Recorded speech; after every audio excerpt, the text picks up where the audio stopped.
Hey Hoshin, hey Sabik.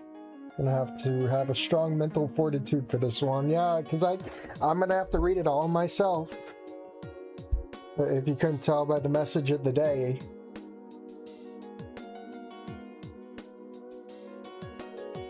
And apparently just as I started the stream, Snoot Club drops the shit for was it the Encore demo? Like they knew, they planned it. They I wasn't going to stream it day one anyway, but I have a feeling they wanted to drop it so someone else could stream it day one, and I'm not in a rush to stream that day one. Now, if it was Volcadera Nights, I'd be stopping the stream and we'd be reversing.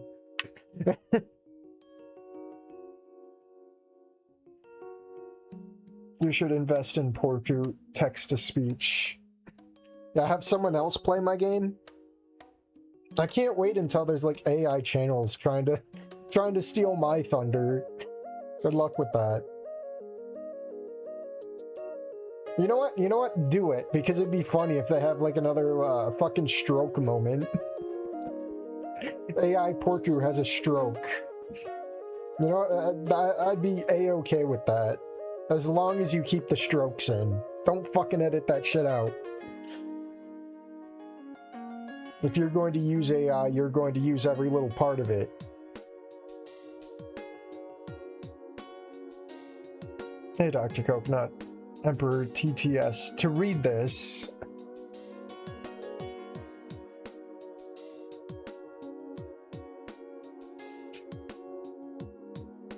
And I'm not looking forward to melting my brain on this. I liked how the first half of the game was just hand-holding me with the AI voices. Well, the information just hit my brain and slid right off.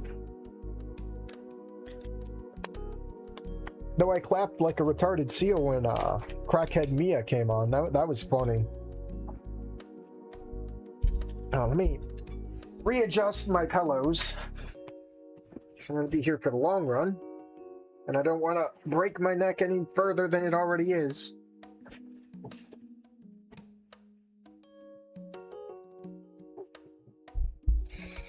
I also did some off-screen grinding with bug fables, so...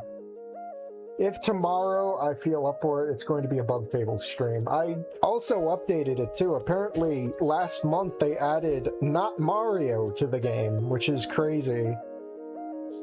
I was cruising around and I'm like, oh wait, that's where the Mario thing happens. And I'm like, no, can't do it. Not off stream. Not allowed.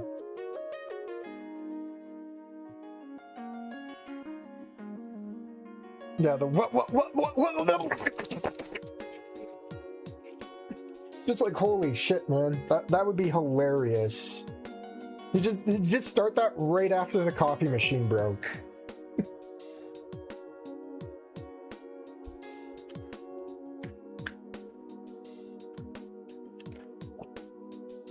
I'd like to think that Mia route from Wanigamu was a catalyst for Hoshin to write Movie Nights with Mia. I don't know, he's here to explain himself.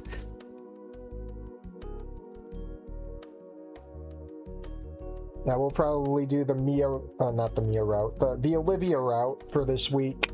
So Monday, Wednesday, and Friday, if I'm willing and able. Like, tomorrow is never promised, but so far it's been decent. I'm sure this won't take more than 3 streams. And plus, we can skip all the Inko monologuing, so we should be in the green for this. Olivia's too goofy in this mod, yeah. She's a different kind of weird.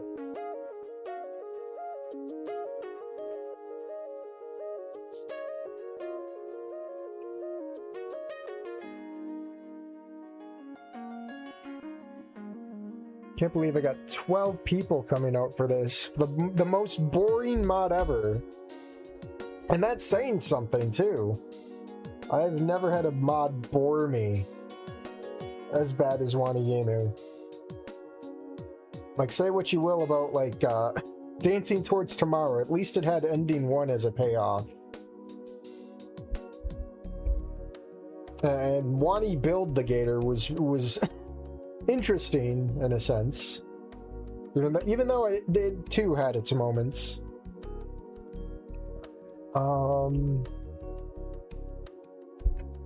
There we go. I was partially, actually, I thought I could make a better Inko Mia. We're not even, that was like one half of the Mia mod, I think, so there's probably more. I can't wait to see what the payoff is on that one. So you're going to see why they turned it into Undertale, Animal Crossing crap. Beebleeze or whatever. So yeah, dynamic voices, experimental, may cause slowdowns. Which I thought, hey, it's going to be the AI voices, right? That makes sense. And then you click on it and it's just like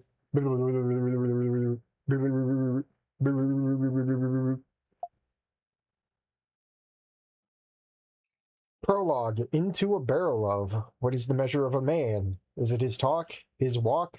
Qualities that the world appoints onto him. Measure happens in happenstance. If you need to look, you've missed the point.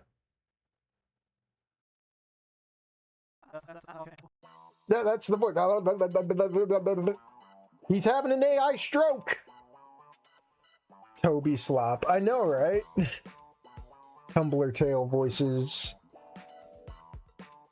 And that's the way the cookie crumbles.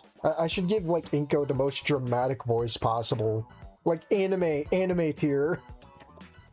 With a stylish quote, I end my well-prepared introductory speech. The teacher next to me steps forward, addressing the class. His name is Mr. Iotikin, and it was him waiting for me by the campus gates this morning, just making sure I don't get lost, as he called it. Thank you very much, Inko. It's been thrilling to learn more about you, haha. Yeah, I remember they used like a Mark Zuckerberg sounding voice for Idakin. I'm just gonna call him Vladikin here or something, just for the fun of it, because I don't like this mod. But I'm along for the ride. Isn't that right, class? Let us all give our new colleague a hand. My newfound peers clap, and despite how few of us there are in the room, soon the sound of applause echoes off the walls in all directions. As it should. To properly punctuate the scene, I bow theatrically. Oh, it's been absolutely worth spending the whole of last week writing up a draft after draft after draft of this speech, practicing in front of a mirror until all the little gestures got put into place. Taking a curiosity glance around the room to soak in my success, though, I almost can't suppress a frown. Clapping they are indeed, yet some of my new classmates don't seem all that intrigued. In fact, as the jubilation dies down, there's only one guy who seems interested whatsoever. A dino with red scales, I'm not sure of the kind. Other than his enthusiasm and horrible neck flaps, he seems utterly unremarkable. A not especially interesting haircut, shirt and jeans. Probably not one of the cool kids. Because, well, what kind of reputation do you uphold with a fashion sense like that? Now his desk mate, on the other hand, he's like the yin to Red's yang here. Not like his attire was much better, going far off the other end and ending up in a try-hard territory. But he's clearly trying hard indeed, like someone who thinks of the utmost highly of himself and feels the constant need to outshine the plebs like Red around him. Could be why he sat next to the guy in the first place, to look better in comparison. The uninterested, mock-polite look on Blue Boy's face suggests as much anyway. He probably considers himself an important person, which means he has to have something going for him. Suddenly, I feel the teacher's hand on my back, ushering me towards the desks. Alrighty, folks, in light of Master Inko's arrival, we're going to work in groups today. Inko, you should take the chance. Yeah, I felt that slowdown. I pressed it, and there was like a whole fucking pause for that. Holy shit. Anna, what is it? 40-60? My god. You should take the chance to sit with each group for a couple of minutes to get to know everyone a little, alright? Wait, what? That's all the spotlight you get? Shouldn't we, give everyone a chance to ask questions and stuff? Mr. Latikin surprises me, but I don't show it. Confidence above all, and especially in situations like this. Right, I suppose if... His voice trails off for a second, but then he calls out to the rest of the class again. So anyone, any questions you would like to ask Ginkgo? Don't be afraid to go wild. I'm sure he's most interesting fellow once you really get to know him. Haha. That's damn right. And yet, crickets. Wow. Even the girls look bored, whom one would assume would jump on a chance to unveil the mysterious new guy's mysteriously cool past, to get some hot fuel for the rumor mill. But no. This time around, the frown is clearly visible on my face. Come on, it's too red. At least he looks focused, I guess, as if thinking about a question and it just isn't coming to him. But his blue counterpart, like the rest of the students, seemed perfectly fine not asking me anything. Ahem. Well, it's Monday today, after all.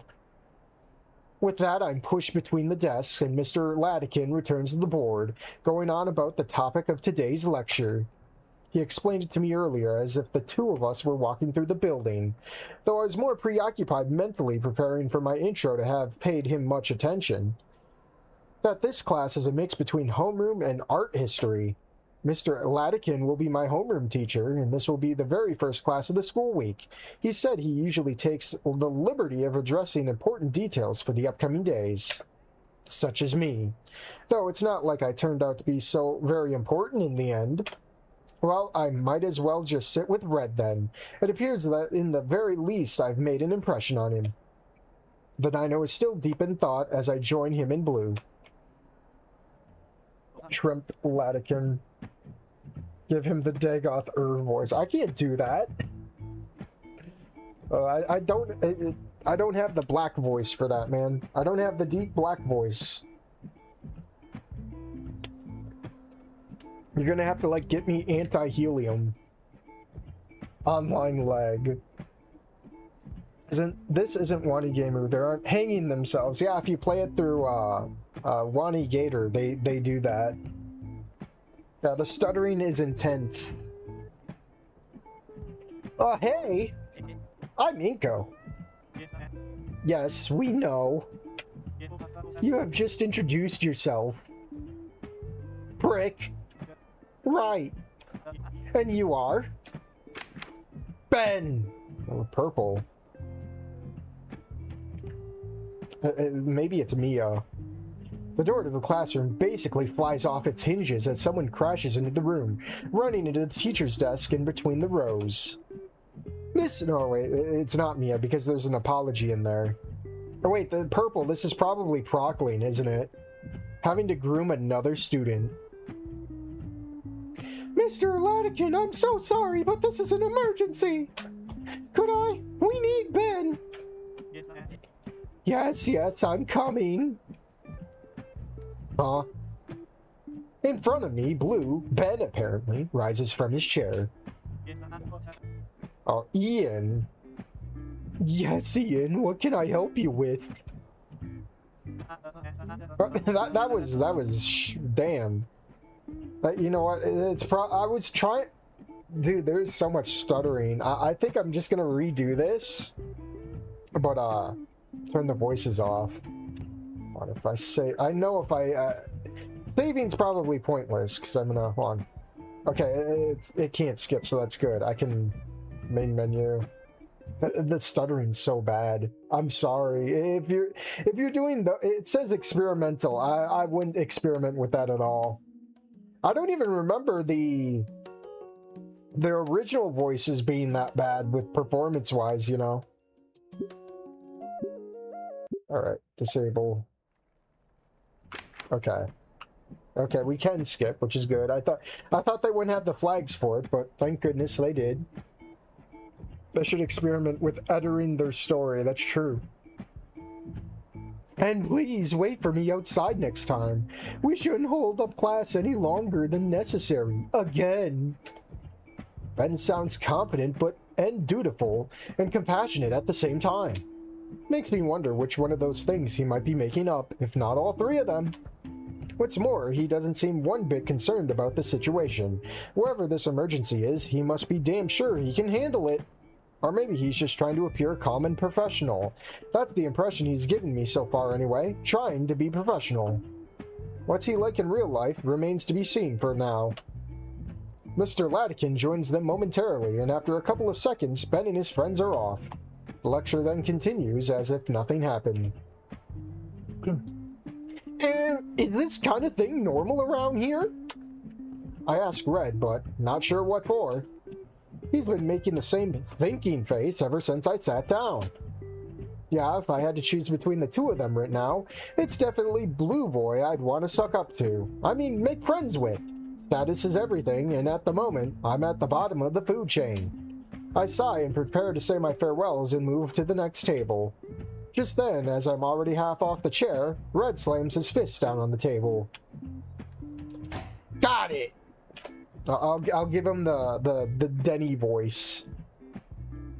Huh? My question! Oh. This should be good. I motioned for him to continue, sitting back down. Right, you said you're here because to become a fashion designer. And your name is Inko. Yeah. That's so cool, dude. I'm gonna be a designer too. The name's Damien, by the way. Seriously? A designer? Of fashion? This guy? Really? You're taking the same course? Yeah! Here, look! Red, Damien very enthusiastically takes out a notebook from his torn backpack. Much like the bag itself, the poor notebook clearly shows its age. Admittedly, my expectations are low enough. I'm pretty sure his little doodle book won't contain anything else but drawings of boxes, and maybe a shitty hand outline or two. And yet, as he opens it, one of the many bookmarks, little scraps of paper sticking out of the sides, I'm greeting to porn! I forget if they removed that or not. I think they did. Yeah. Whoa! Spanning both pages, there are fully drawn humanoid figures of all shapes and sizes, dressed up in dresses of all colors. Dinos only, naturally. And some are dresses only, curiously. As he turns the book to properly face me, I could even see a couple of sketches that look pretty good. In fact, they look pretty damn good. Most of them do, even. Raising an eyebrow, I look up at Damien. You drew these? Here, this one's my favorite. I think it turned out way better than the others. He turns the book, revealing a sketch that takes up most of the space on the page. Just as good as the rest, if not better, and since it's bigger than the others, I can make out all sorts of details on the dress. Little pieces of metallic adornments, elaborate lacings and trimmings. It's wow. Just wow. As if a 13-year-old girl went carte blanche on Dinovian art. I don't even know where to look, and to think this dude drew it, that's... No, bullshit. I'm not buying it. Let's take this thing from the top. So, this is yours. That's what you're saying? Uh-huh. You drew this. On your own, without help. Well, I've been watching a couple of Dino YouTube videos. Dino YouTube. What happened to Snoot Tube? Dino YouTube videos, but what, you don't like it? Behind his aloof smile, he suddenly seems sheepishly nervous, awaiting my appraisal of his artwork. I have a feeling that if I told him it's shit, he might truly believe it, despite us being total strangers and all. But I have no reason to be an asshole. If he really did draw this, then, well, credit where it's due. No, that's not. It's very well done. Oh! Hey, thanks, man! Wait, that's not Damien speaking. Shit. I picked up his notebook and started skimming through the pages. As I go further and further back in time, so the drawings change in technique, theme, fidelity, and of course quality. There are still all sorts of things from buildings and airplanes to tuxedos and even swimwear or military gear. Some skimpy stuff, too. Nearing the start of the book, after about 100 pages filled with several hundred sketches, the drop in quality is markedly observable. I don't know how long ago he took up the pencil, but if I had to guess, years probably. It's most likely not even his only notebook like this, just the most recent. Or maybe these are the works he puts the most care into. Though, to be honest, he's not above my level at all. His works are just simply more detailed. But the more I look at any one of his drawings, the more overwhelmingly they get. Like they're just too much. As if he had a hard time moving on and letting go of stuff. I don't usually spend more than a couple of hours on a single drawing. Certainly not more than a couple of days. I'd rather put down some strong, characteristic lines that speak something meaningful than get bogged down with copy-paste details forever. That's the kind of fashion I want to introduce to people, too. Right as I think about my own style, I flip to a page with content considerably close to it. Largely unfinished sketches, and yet ones that brim with personality. Hold on a second. I plop the notebook down on the desk and take out a pencil from the inside of my jacket. It's sort of a secret stash that I can reach through a torn pocket lining.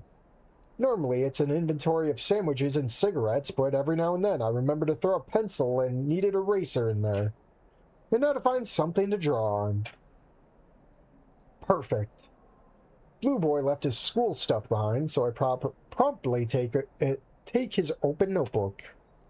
I'm just about to start doodling around on the pristine white page as the dino beside me clears his throat, offering me his instead, the one he uses for class, not the one filled with his artwork. Here, use this. Ben would get upset if you know. He doesn't say it out loud, but the look he's giving me is telling me that he found it rather odd I would have used someone else's book just like that. A complete stranger's, even. Right, sure. I take one last quick look at Damien's drawings, then boldly plot up a couple of lines as I normally would. There we go, there are the tits. Damien watches me, excitement overtaking his features again. In a couple of seconds, I have a basic feminine torso in front of me, and I start adding some more details into it. I make a couple of mistakes here and there, lines I'm less than discontent with, but instead of always going back to fixing them, I incorporate some of these imperfections into the design. Thus, a bushy tan line is born. Once I feel like it's finished, or close enough, I put the paper next to the open notebook. Oh, he's cringing! The resemblance between the two drawings is striking. Except, well, on the original, the slightly weightier lines look as though they have just happened to be there. On mine, they feel intentional, guiding the onlooker's eyes to all the important bits. That's something I practiced a lot, after having read about the techniques in a book about comics and the importance of the line of action, although they're not exactly the same. Oh, that looks just like mine, but, It seems like Damien has noticed the difference too, except he lacks the words to describe it. Instead, he traces one of the lines with a clawed finger. It's a cool doodle, man. It's got this feel to it, like graffiti. But I mean the good kind, street art and stylized stuff. Right? It's something called the line of action. What's it? It's supposed to give the whole thing, you know, intention. This stuff is pretty great, lots of detail, but it's like I don't even know where to look, so it's easy to miss stuff. I see. That's a good point. He flips through a few pages of his notebook, no doubt trying to guess where he'd add these lines of actions to his sketches. Here, try it. I offer him the paper, which is technically his to begin with, and my pencil. He takes them both with a grin, and in about a minute he sketches up another girl in a bikini, a decidedly dino one with scales and backplates. Again, he's adding all these details on instinct. Comparatively, on my version it was clear it was the body of a girl, but only because the brain fills in the blanks. The drawing was clearly not finished. Still had more to say than the 80% of Damien's sketches. Damien stops multiple times, rotating the paper as he's trying to figure out the motion he should add as part of the exercise. It kind of works, though. After a couple more minutes, he puts the pencil down with a dissatisfied frown. That's not to say his doodles look bad, but it clearly looks more like his usual stuff with the pointless detail than not. Man, it's tricky. Yeah, right? Practice makes perfect. Sure, but talk about unlearning stuff. Ugh. We both laugh, maybe a little too loud for being in class. Not like we've been paying attention anyway. God, that fucking weird-ass grin. God, Inko looks like a skinwalker. Hey, Inko, right? No, oh yeah. And you're, the Damien. Yep. A wide smile creeps across Damien's face, and I can't help but join in again, grinning back at him like an idiot. I honestly didn't expect this conversation to go, well, anywhere, really, but here we are. Do we get to leave class now? We spend the rest of class doodling and talking shop. More like talking slop. It's great fun. Damien is a solid dude. Though he might make a better artist than a fashion designer. What with that choice of shirt color alone, guy looks like he's never seen an inspo thread in his life. Ben, the blue guy, never returned, so as we're talking, Damien packs his stuff as well, saying he'll take them to him later. Turns out they're friends, apparently. Another thing I didn't see coming. I'm not sure what to think about Ben. They really are like fire and water with Damien. Total opposites. Guess we're gonna have the same classes and all, huh?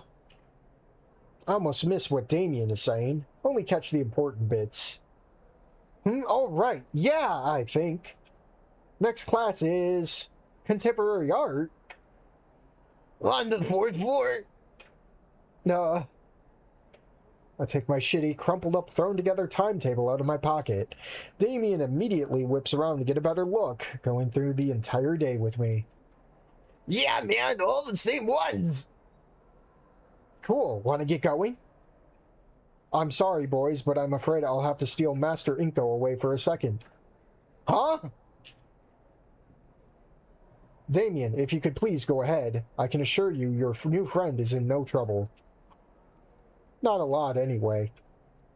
In trouble? What for? Did we laugh too loud or something? Or is it for not paying attention? Now, okay, I admit that does sound like the kind of thing you get in detention for. But is detention even a thing for a private... So we went... What was this? A college? Now it's a private school? I don't even know anymore. I thought that was the kind of unnecessary savagery public schools do. I watch Damien leave and then face Mr. Latikin as he leans back against his desk. I'm sorry? You are? For, misbehaving in class? He smiles, pleasantly surprised. Yes, well, I'll give you a free pass on that today, Inko. But today only. Yes, sir, thank you. There is no need for such formality. He says with the demeanor of an 18th century poet, waving his hand around in the air. How dare you stood where he stood? And anyway, that's not why I wanted to talk to you. It's not? No. I'm very happy you made friends with Damien. However, if you recall, your assignment was to spend more time with each group. Oh. Shit! Yeah. My little tour started and ended at Damien's table. Bashfully scratching the back of my neck, I mutter an apology, but Mr. Latikin is once again quick to dismiss the motion. It's fine, but please do make an effort to reach out to people. It's good for both of you and them. And to help you with that, I have one more task for you, and this time I will accept no excuse or tardiness. I gulp, unsure of what to expect. The thing is, you have another classmate you haven't been able to meet today. Her name is Olivia. She is unable to attend classes temporarily. I would very much want you to bring tomorrow's assignments to her and other school supplies to her this afternoon. And of course, to make introductions. Before I could say or do anything, a handful of notebooks and folders is dumped on me. Demonetized because of the titty. Crescenario cameo. Crescenario does not have the Denny voice. Damien good at art throws me. Yeah, he shouldn't be good at art. Or him smoking. Yeah, he's got the Denny voice. Well, no. He literally does smoke, so he should have the Denny voice, man. It makes sense. See, I fucking forget this mod in a lot of places. He literally does smoke, so the voice is valid. Throw in the gamer word and make it official. Hey, Kissa, you're here for a boring time. Alright. She lives in the dorms. I'm sure you'll find her no problem. Thanks for letting me stuff all my crap in here, D. I thank Damien as he pulls Olivia's things from his locker. Wait, wasn't there an option to at least say no? Shit. I guess we're just forced. I thank Damien as he pulls Olivia's things from his locker, having previously offered to store it there for me until classes are over. And now that they are, we came back to retrieve them. No problems, man. It's not like you have a locker yet. Or a bag. A bag? Yeah. How do I explain this in a way so that Mr. My Jeans Are So Last Year could understand? I mean, what time is it? 1:45? 2? Well, whatever it is, for Damien it still seems to be 2006. So... I'm in between bags right now. No. Oh, I knew he wouldn't get it. You know, waiting for the spring collection to drop.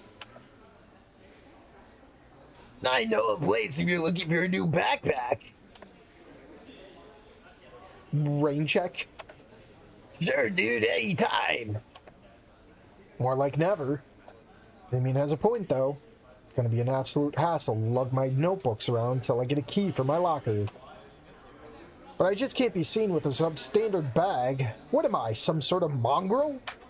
And speaking of lugging shit around, let's get the show on the road and find that Olivia girl so I can get rid of all this crap. This has been quite the underwhelming first day already, so I just want to get back to the dorms and relax. No, that's a transition. Up until now, with Damien in tow, we went from one class to the next as if on your average school day. The only difference being that some of the teachers asked me for an introduction, and I got to rehearse a simplified version of my grand speech. I'm not exactly sure what I was expecting from a first day, but this really wasn't it. Maybe it's a dinosaur thing, because one thing's for sure, there are no other humans here, not a single one. You'd think they'd be reacting more. Damn. Which is weird, to say the least. I haven't met anyone especially interesting either, so mostly I've spent my time talking with Damien. And he's certainly something. For one thing, he most definitely got his positive vibe about him, like there's nothing to ever spoil his good mood. To the point of flat-out ignorance at times. For instance, being handed test results with a failing grade. Wow, now I know my weakness. But at other times, he could get really serious, intimidating even. If there's something I've learned about Damien today, he is completely fucking bipolar. It's that he expects everyone to play by the rules. Ditching class? Why, how dare I, and on my first day? Oh no, that didn't fly with him. Not how he was raised, as he explained it. The oldest of 5 brothers, apparently. I can't wait to see. I hope Damien's family comes into this mod. I would love to see that shit. And so the one with the most responsibilities. Expectations Expectations shape a man. Whatever that meant. My poor siblings, Rab G. As an only child, I can even begin to comprehend what that must have been like. Living in the dorms after something like that must be a cakewalk. quite curious about dormitory life as well. What with having to spend the next half year there, I decided to bring up the topic again as we're walking through the building.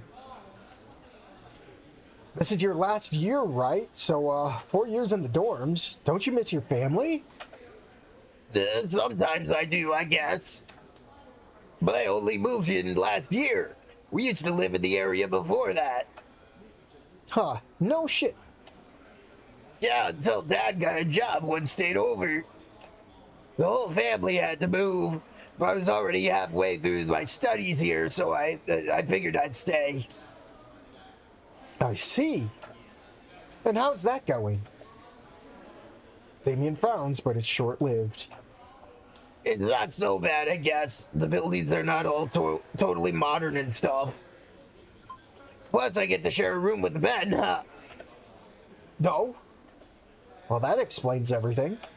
I mean, I couldn't see Ben wanting to do anything with Damien otherwise, but if they've been forced to live together, that does indeed require talking to each other every now and again.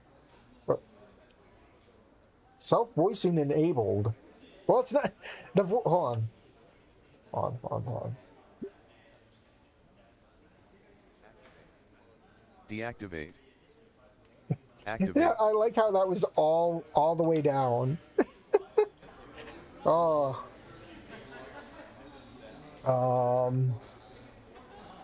Angry Grandma would be proud of Damien if he does smoke, which I'm sure he is. How long have they been working on this project? Isn't it like 2 or 3 years? Yeah, something like that. Since early 2024 before Wani came up, so 2.5.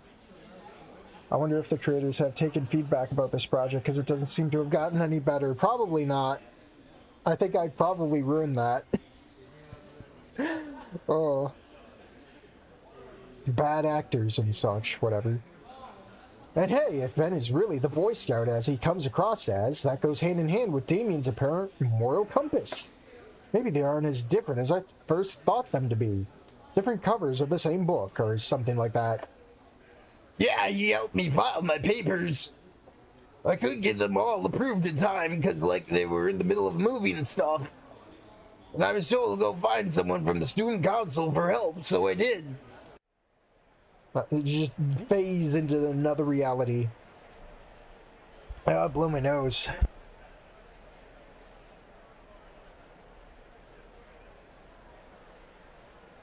Of course, you can't blow nothing. Even though doing all this voice work, I should have hydrated better, but I guess I didn't. I got like double my steps that I'm supposed to get, so I was out melting under the sun. Probably didn't help with hydration. Oh, alright. And you found Ben? No. If it wasn't for him, I don't think I would have gotten in. But Ben was there like a surgeon's knife. Bang! It worked his magic and I got a room. Huh, that's pretty cool. Interesting choice of words, though. And I wasn't even aware that there were rooms for 2. My parents must have paid premium for me to get my own, then. Not that I mind. Yeah, Ben's got his way with paperwork. I don't know how he does it, but I think he actually enjoys it. Wow. Enjoying paperwork. Each to their own, I suppose, but damn, that's crazy. Yeah, Ben's Ben, but if he was anyone else, he just wouldn't be himself.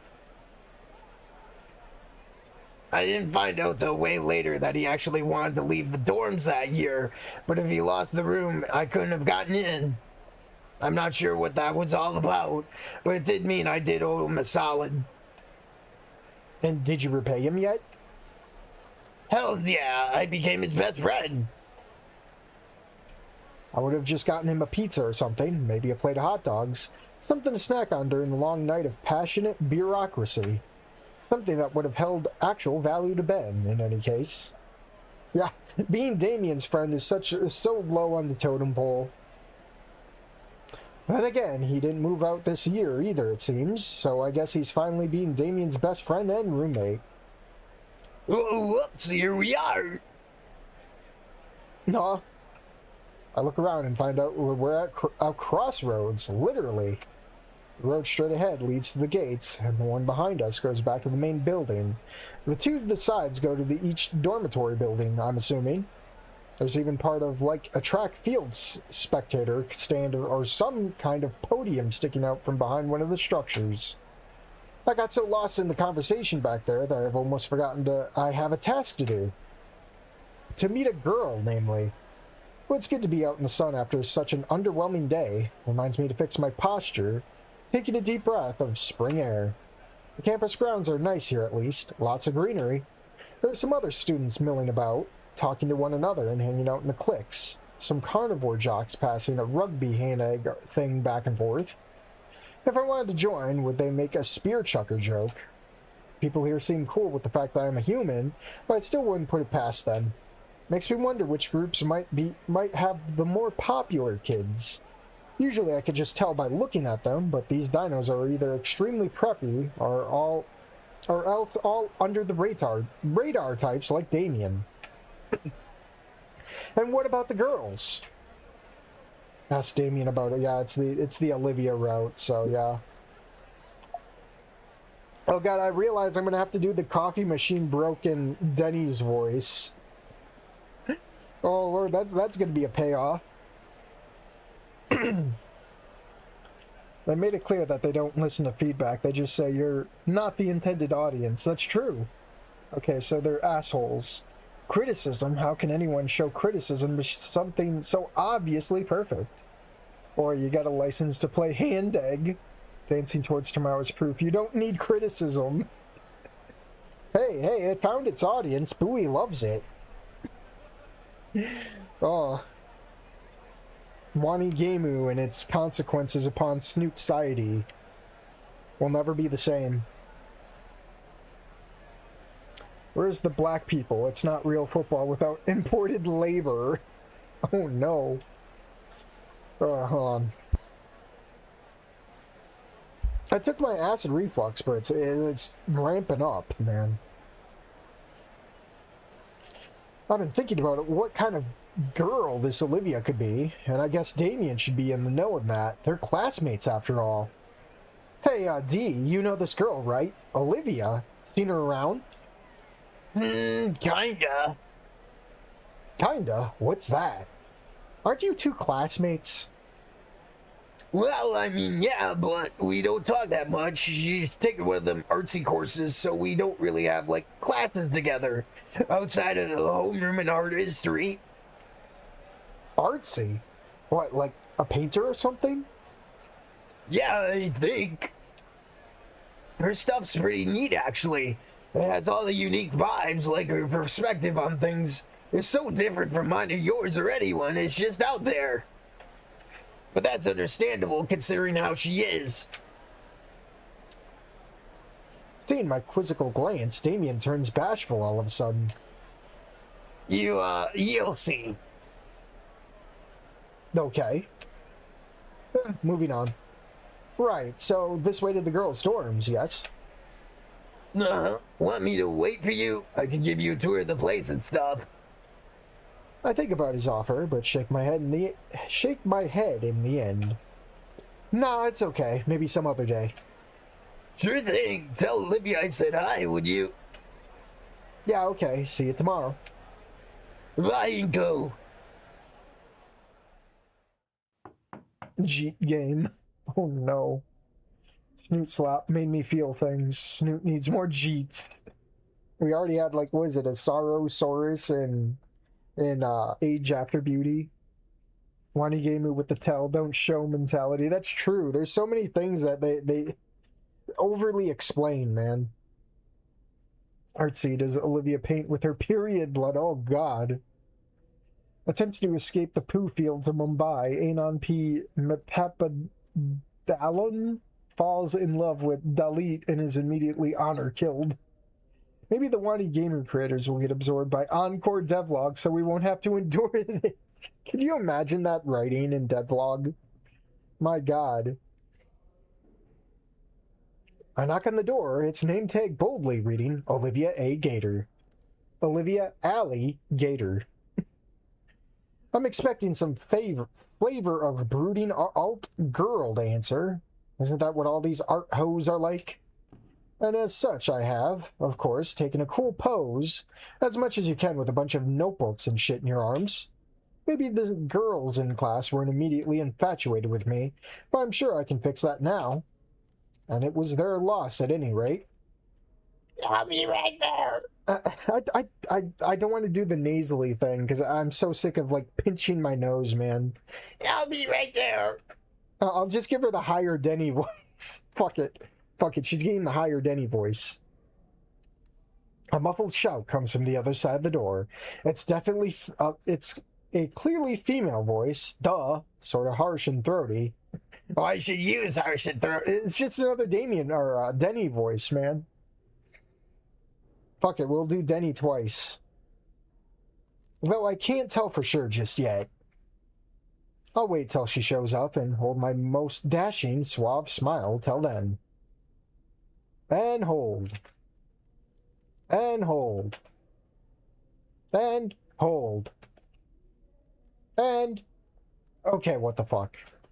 Just as my patience is about to end, I lock... The lock finally rattles open. Are we getting a cutscene?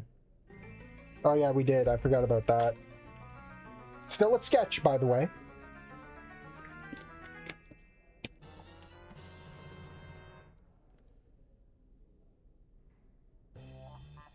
Oh. Hi. Oh. Hello. Yeah, hi. I have these for you. I unceremoniously hand the gator the notebooks and all her other school shit. Huh? She takes a look at the pile of crap I just gave her, and her face lights up in realization. Oh, thank you. Wait, oh. You must be the new guy, right? Need something? Wow, I never thought being recognized could feel this disappointing. It's neato. Sorry, but thanks again for bringing my stuff, Nito.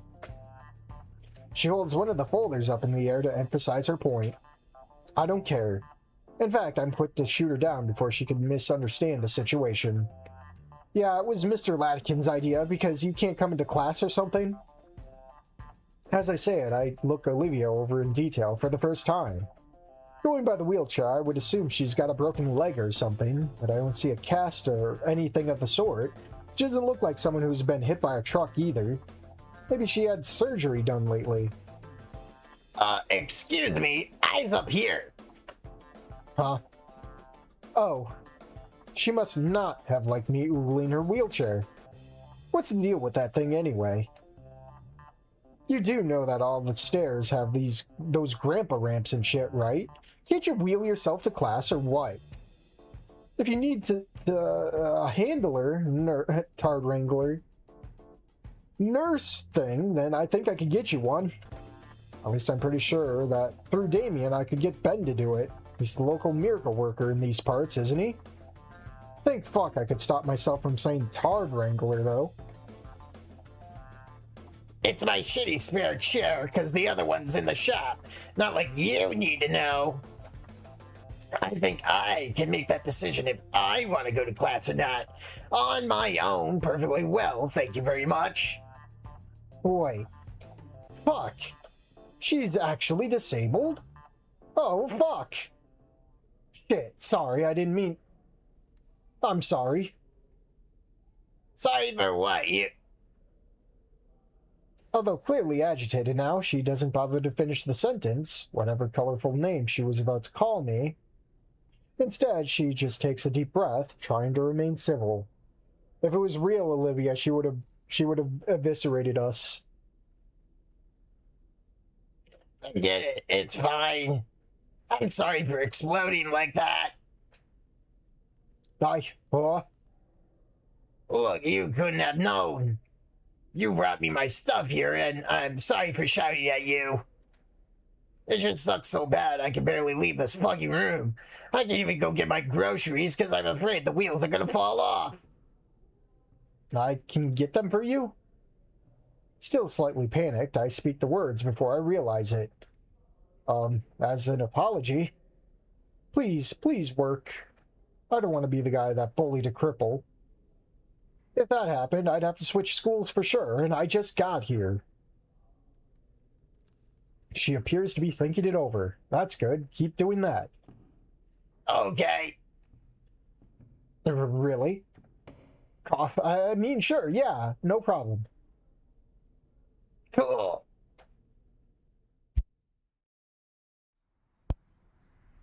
Timu game. So you're crippled or something. I'm disgusted and my disappointment is immeasurable. Truck-kun. That'd be funny if we had a Truck-kun ending. Truck-kun is omnipresent. He is everywhere, in every timeline, in every Snoot verse. Just waiting for the call. Shouldn't all you cripples be in camp or something? Inko Rish Marshall Nito. I'll say it's refreshing to get a love interest who doesn't want to tear you to pieces after just meeting her. Well, we had Emily. We had Abigail. We had Diane and Liz. You had Eris. I'm sure I can think of more. If it all goes wrong, we can go to Argentina or Agartha. Is this all? Yeah. I examined the shopping list. Oh, this is where we, like, run into Liz or something? Or no, we get a ride from Proclaim, I think. And then we run into Liz, I think. I examined the shopping list Olivia's handed me as we arrive at the gates of the campus. Despite her outburst from earlier, she insisted that she should escort me here because she could use the walk. Looks like a standard list of groceries plus a few other items, like a new paintbrush. You can get all of them at the mall. Over there! I follow her outstretched arms and quickly point a large cube-shaped building towering over the others. With the school built on top of a hill, there's a great view over the rooftop of the city. Generic suburbia core on one side, downtown to the other. It's not an insignificant distance, and I can understand why Olivia wouldn't want to wheel herself there and back. It'd take me a good 20 minutes both ways, so it's probably double that for her. I guess I'd have to learn the layout of the town sooner or later anyway, so this is as good a time as any. I'll wait for you over by the gardens, okay? All right, sure, I'll be back in a jiffy. I'd be fine with that kind of love of interest if the MC wasn't a pushover and could be the immovable object we're unstoppable force. Where the fuck is the art supply store? Okay, we just appear at the mall. Okay. Oh, this is the weird funky music, isn't it? Hold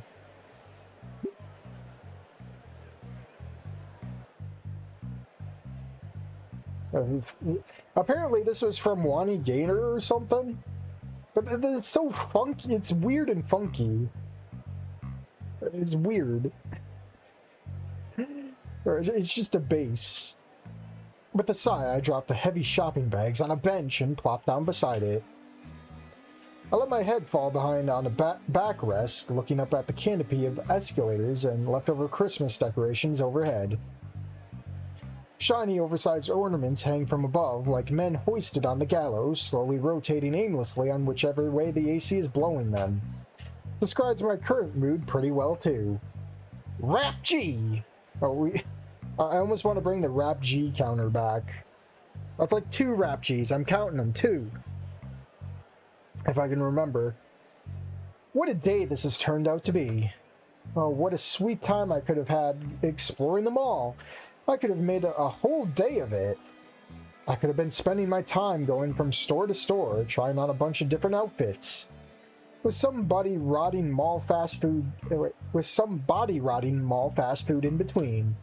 I even found a goofy looking lava hot topic, and I'm so sure I could have pulled off a modern punk wave setup for an Altspo thread. Some of those black wife beaters had so much energy. Probably could have even brought Damien with me. Yeah, we're buying Damien. I bet his antics would have made the whole thing much more interesting. Shit, maybe we could have stringed Ben along too. Blue Boy strikes me as the kind of guy who doesn't go out much. But no, I'm playing Repo Man for a stranger, and that's just great. Why does this girl need so much crap anyway? That's where you bump into Liz eventually. Oh, whatever. I only have my dumbass self to blame, not figuring out what someone sitting in a fucking wheelchair means. Yeah, nice going. Fine, fine, let's just get this shit done. Last item on the list. Get it and you're free. So, let's be smart about this. This is a mall. There must be a map or an information booth somewhere. Because, like, they probably want people to find their stores and spend money. That should be the big idea anyway. Looking around, I scan the walls for a map or anything of the sort. There's a whole lot of nothing for a while, and then lo and behold, my eyes are fixated on a large rectangular box sticking out of the ground, adored by the letter I on top, an information terminal. Bingo! With renewed vigor, I haul my stuff over there and, what kind of buttons are these? Which one do I press to... I like how you can tell it's AI. It's just like a screen within a screen. It's melting into itself. Well, what's that? A dino footprint? I guess that could be the map. Oh, no, wait, no, fuck, what's this? The history of... No, damn it. This is just the story of the building. Why would anyone need... why would anyone need this in the game? The story of Inko? The monologuing of Inko? Why would anyone need that? Why would anyone need that on an information board? Is this what corporate insecurity looks like? Advertising your Snoot mod inside the mall? Ugh. Okay, which button do I press to go back? Like, spearhead to the left? No! No! Don't fucking read the thing out loud. Spearhead right. No, I don't want my picture taken. What the hell? Not this, it's Liz. Not that, the other one. Top right corner. Wait, like this? The large boulder rock thing? Okay, now we're back at the main menu again. What do you need? A fucking map, that's what I need. Oh, well then press the dino button. They're all dino buttons. And who am I even talking to? Liz. Gosh, sorry, where are my manners? Didn't mean to be nosy. My name's Elizabeth, but you could just call me Liz. Minko and, Whoa, she certainly looks long. Now, Inko, don't be eyeballing the weird parts of the weirdos. That's what got you into this mess in the first place. Are you looking for something? Fuck, I did it again. Sorry, I didn't mean to look. Whatever do you mean? You were trying to find a map, weren't you?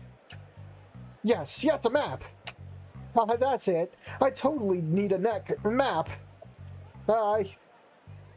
Christ, no, we say rap G. What's with me? All these damn freaks are running a train on me today, I swear. Just pull yourself together, man. You're better than this. Sigh. I'm looking for the art supply store. I'm playing delivery man for some crocodile girl, you see. As I mentioned my crippled tormentor, Liz's eyes twinkle with renewed interest. You can't mean Olivia. You know her? No, but yes, I go to St. Hammond's too. But oh, I've never seen you around. Gotta do the wiggle. Wait, what are you... Hey! Sorry, you're just so funny looking. You're bald. I can see my face on your scalp, you know. You even have the caveman gout thing going on. Oh, for the love of... Yeah, I slouch a little, so what? Oh my, I've seen people with short tails before, but never someone without a tail. I'm sorry, I just can't help it when you're so odd looking. Wow, geez, and look who's talking. Huh? What's that supposed to mean? I'll let you know that I have a very cute tail, even though you can't see it on my sprite. Oh wait, no, you can. Shit.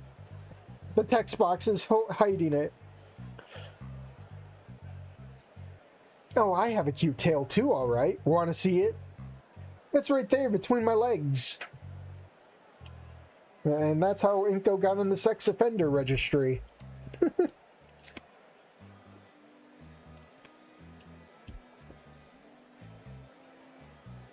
Why is the rum gone? Or, I don't know, maybe I'll ask the next totem pole for directions. What do you think about that? Fine, fine, point taken. Okay, what about this? I'll help you get to your store to make up for me being rude, and you tell me how you know Olivia to make up for you being rude. Deal. Do I really have a choice? It's either her or this Dynix distro made to look like an information booth. Fine, let's stick with the weirdo. At least her creators got laid, evidently. Straightening my back, I nod at Liz in agreement. Yeah, sure. Great, let's go. Elizabeth. So, what's she like? Oh, she's just the best. I'm so lucky to have Miss Procklin as a class teacher. But Latikin isn't bad either. Latikin? Yes, you know, tarot guy, your homeroom teacher. How would you know he's my homeroom teacher? Huh? Who's blabbed to you? Was it Ben? Your homeroom teacher? No, I mean, yeah, I know, but shouldn't it be Mr. Idekin to you? I didn't think the school was cool with teacher-student relationships like that. Oh, you'll learn soon, Inko, when the Miss Procklin route drops, that we have loads of relationships like that. Oh, excuse me, that is a bold statement to make about someone you literally just met. Is it wrong? Yes, actually. It's just that he prefers it this way. Guy doesn't want to feel old at 30, I guess. That must be why he didn't like me calling him sir and stuff. Oh, but don't let that fool you. He can actually be super serious. So I've noticed. Good. Is it? Uh-huh. You need to keep people in line if you want them to get anywhere, especially us teens. Wait. So we went from college to back to school again. Oh boy. Uh-oh. I swear, it was like college dorms and shit. Okay. Wow, so profound. Geez, you sound just like Damien with his expectations shape a man. Oh, I didn't know you knew Damien too. In this mod, I don't even like Damien. But then again, you must be classmates, so it all makes sense. Wait, how do you know him? And Mr. Latikin? And Olivia? Well, I'm in the student council, silly. It's my job to know people. Huh, no shit. Yeah, I helped Damien settle into the dorms. And boy, were all his papers messed up. I thought that was Ben. Uh-huh, sure. And who do you think Ben dumped all that crap on? Somehow I feel like I just learned something I shouldn't have. I guess Miracle Boy isn't that much of a miracle after all. Yeah, I'd enjoy paperwork too if all I got to do was find a minion to do it for me. Though I guess that's kind of cool, having minions in the first place. Anyway, see you tomorrow. Huh? I look around surprised. We're nowhere near the school. Don't you live in the dorms?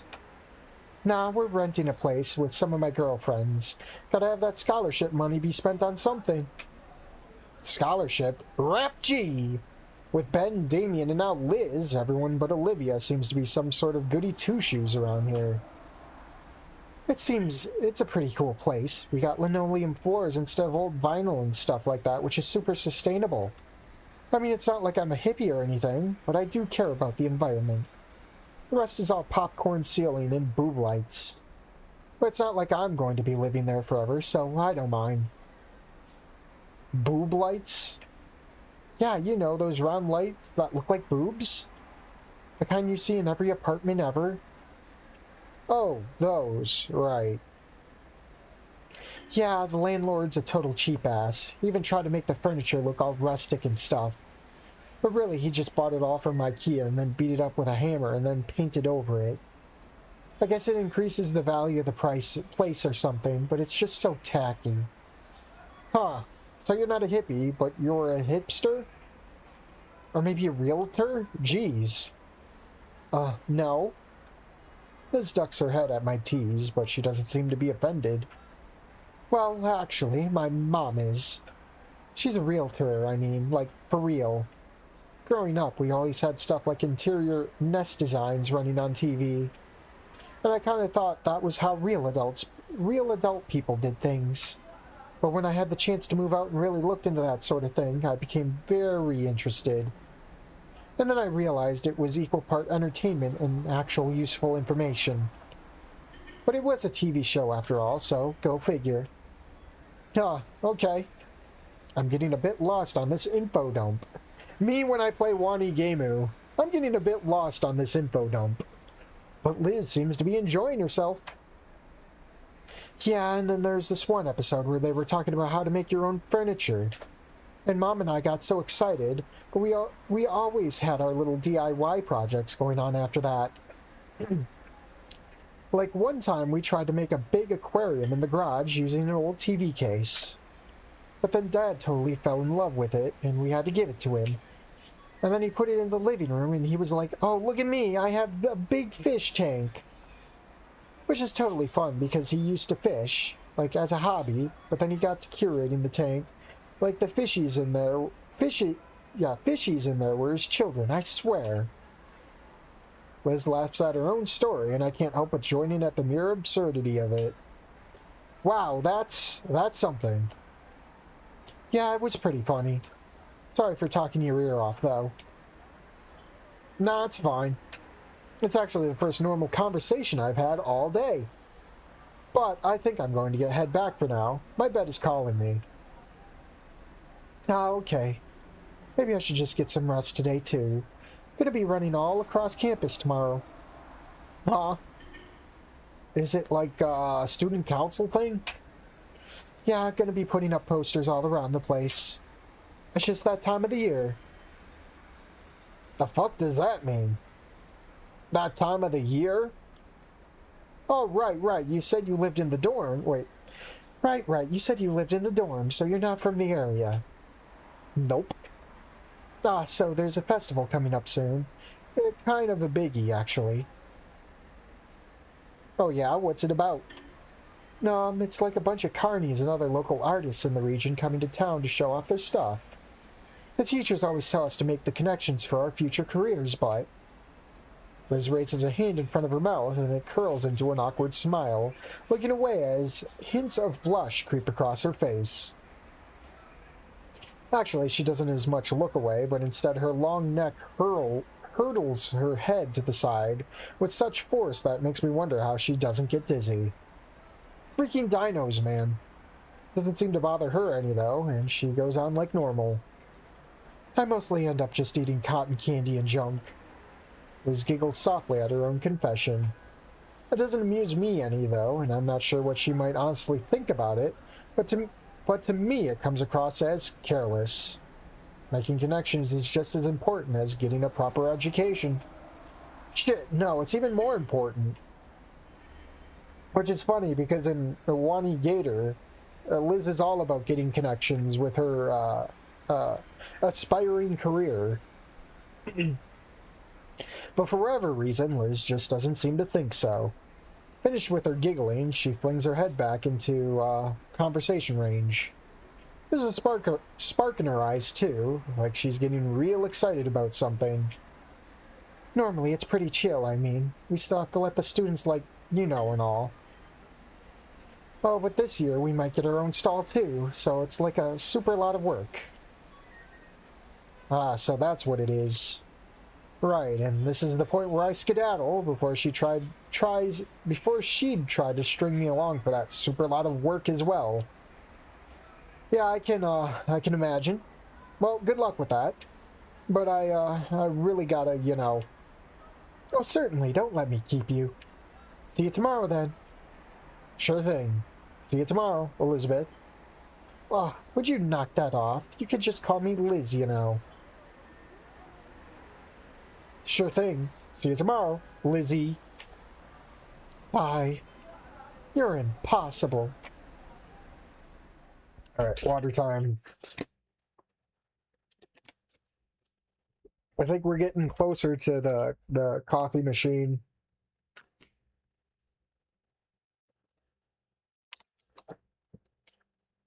Dancing towards liver failure. Well, I'm not drinking this time. I made that mistake the first time I played Wanigamu. Never again. It's what got me to swear off of drinking and doing these things, man.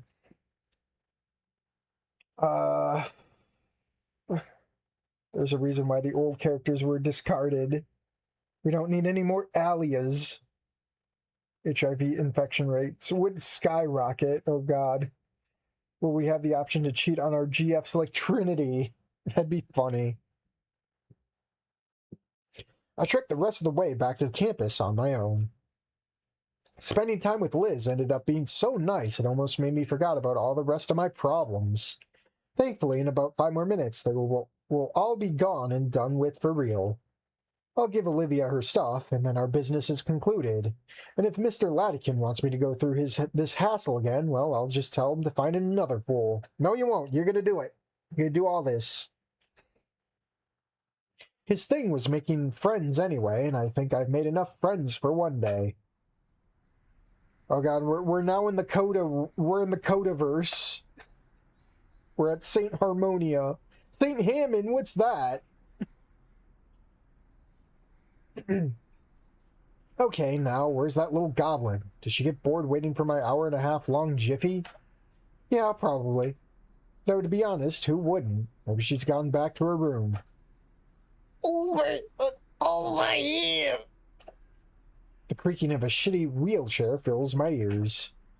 Turning to the source of the sound, I see Olivia rolling towards me, coming out of the shade of some trees and large bushes. Right, she did say something about a garden. But wow, she did wait for me out here then, all alone. What a weirdo! Wasn't she afraid of people seeing her? Looking at the canopy or some shit? Does she even have her phone with her or anything? I haven't seen her take it. Maybe she was people watching, like wondering what it's like to be normal. Anyway. Hey. Here you go. Sorry it took so long. Oh, don't worry about it. I knew it would happen. Huh? She takes the bags I handed her, placing them in her lap and making sure not to drop anything. Then she looks back at me with a very matter-of-fact type of expression on her face. It was your first time in the mall, wasn't it? I know the art store is kind of tucked into the back, and that's why I usually don't bother. I thought you would have given up too. That was an option? Yeah, nah, I pulled through. Dared the odds and rode in on a white steed and everything, huh? What did you say your name was again? K. Nito or in shining armor? Oh, Christ, just call me Inko. Inko, is that like a nickname or is it short for something? What's up with the 101 questions? Let me get out of here already, damn it. Yeah, it's short for incoming message. This one's for you. Says goodbye. With that, I turn heel, more than happy to end the conversation. I'm sure it'll leave a lasting taste of what the fuck in my mouth for days yet. Rap G! And I called Liz weird. Compared to Olivia here, she's like a superstar. That's funny. Sigh. Yeah, I know, my jokes are all hilarious. Not that. Huh? We both knew the other's name before we even met. So? Isn't that funny? I take a good look at Olivia, trying to figure out just what the hell she's talking about. The expression on her dino face says nothing to me. I mean, she does seem to be having a good time, but I don't get it. No. Oh, come on. How often does something like this happen? Well, she's got me there. But so what? Okay. She deflates at my apparent disinterest. Or rather, she looks flat out disappointed for whatever reason. I don't think I've ever seen someone talk so heatedly about nothing before. It's this whole mod. You really don't care, do you? Why should I? Coincidences happen all the time, so why is this one so special? And you better not start telling me how there's no coincidences. What am I, some nutjob yoga instructor? Do you see a deck of tarot cards in front on me or something? Oh no, you had it right at nut job already.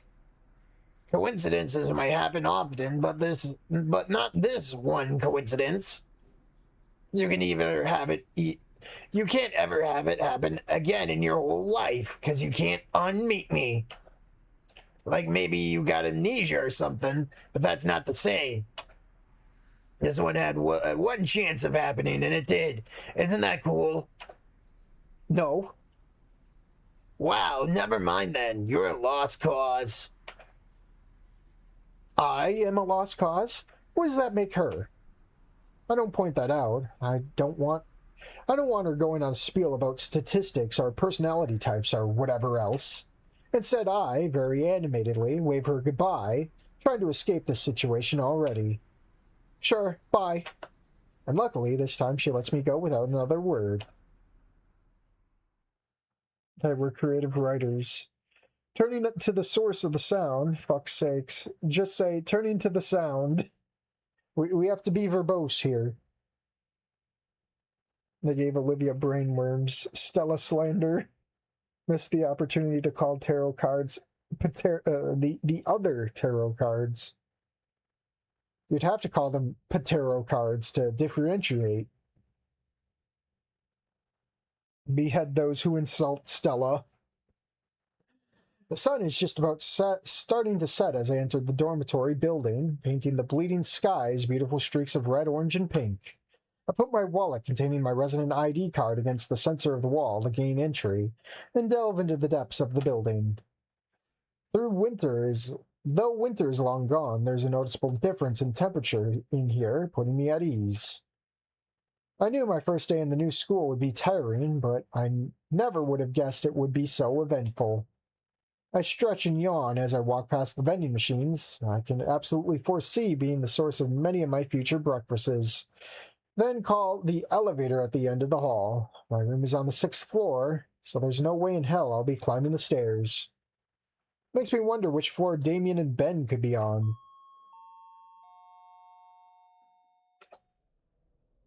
I'll ask Damien tomorrow. Maybe we could have a party in celebration of my arrival. Would these dudes be down with drinking, though? D keeps me guessing, and Ben, well, he's a Boy Scout, but apparently the kind that enjoys abusing the powers that come with his position. It's a coin toss, really. And would Lizzie Lizard be interested? She knows all three of us boys, so it might not be a stretch. Oh well, we'll see. I get out of the elevator, content with putting off tomorrow's problems till tomorrow actually comes around. For the rest of the day, my only goal is to relax. But of course, someone is dead set on ruining it. Albeit muffled by a closed door, sounds of an intense argument hits my ears. Look, I just can't. But you know how important this is. To me. To the school.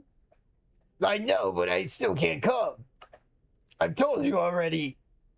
Uh-oh, trouble in paradise. But no, I don't need the V voice. But now, just wait a minute. Those voices sound awfully familiar.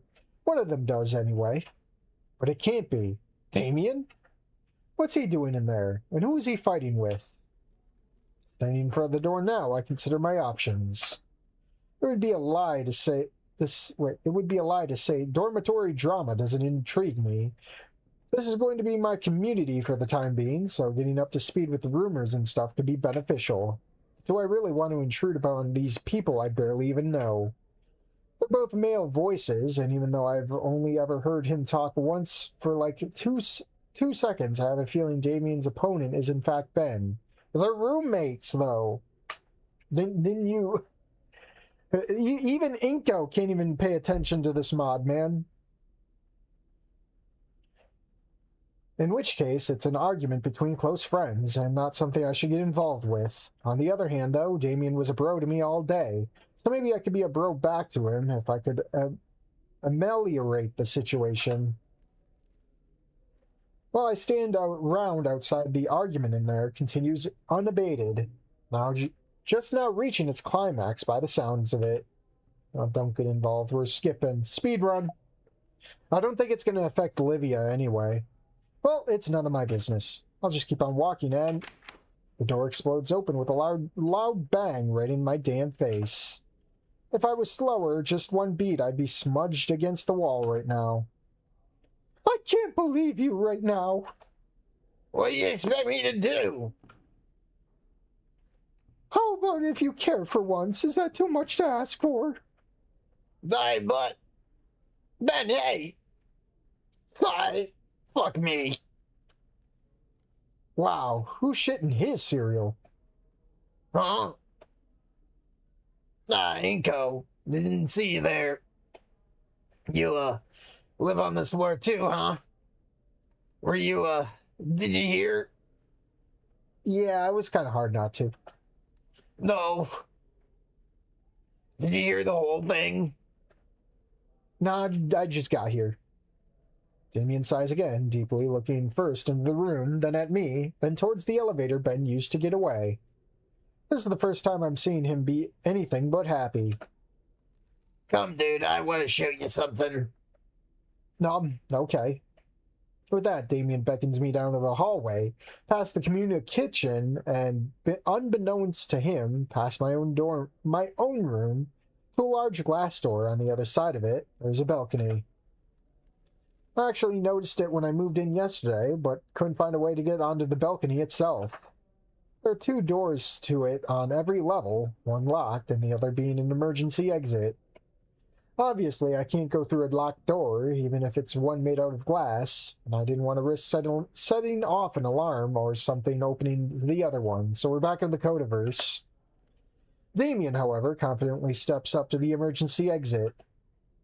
He pulls a student card from his wallet and puts it between the door and its frame at the specific spot. Then, after double-checking whatever he is double-checking, he pushes the door open in one swift motion. No alarms go off. Not bad, eh? No. Not bad at all.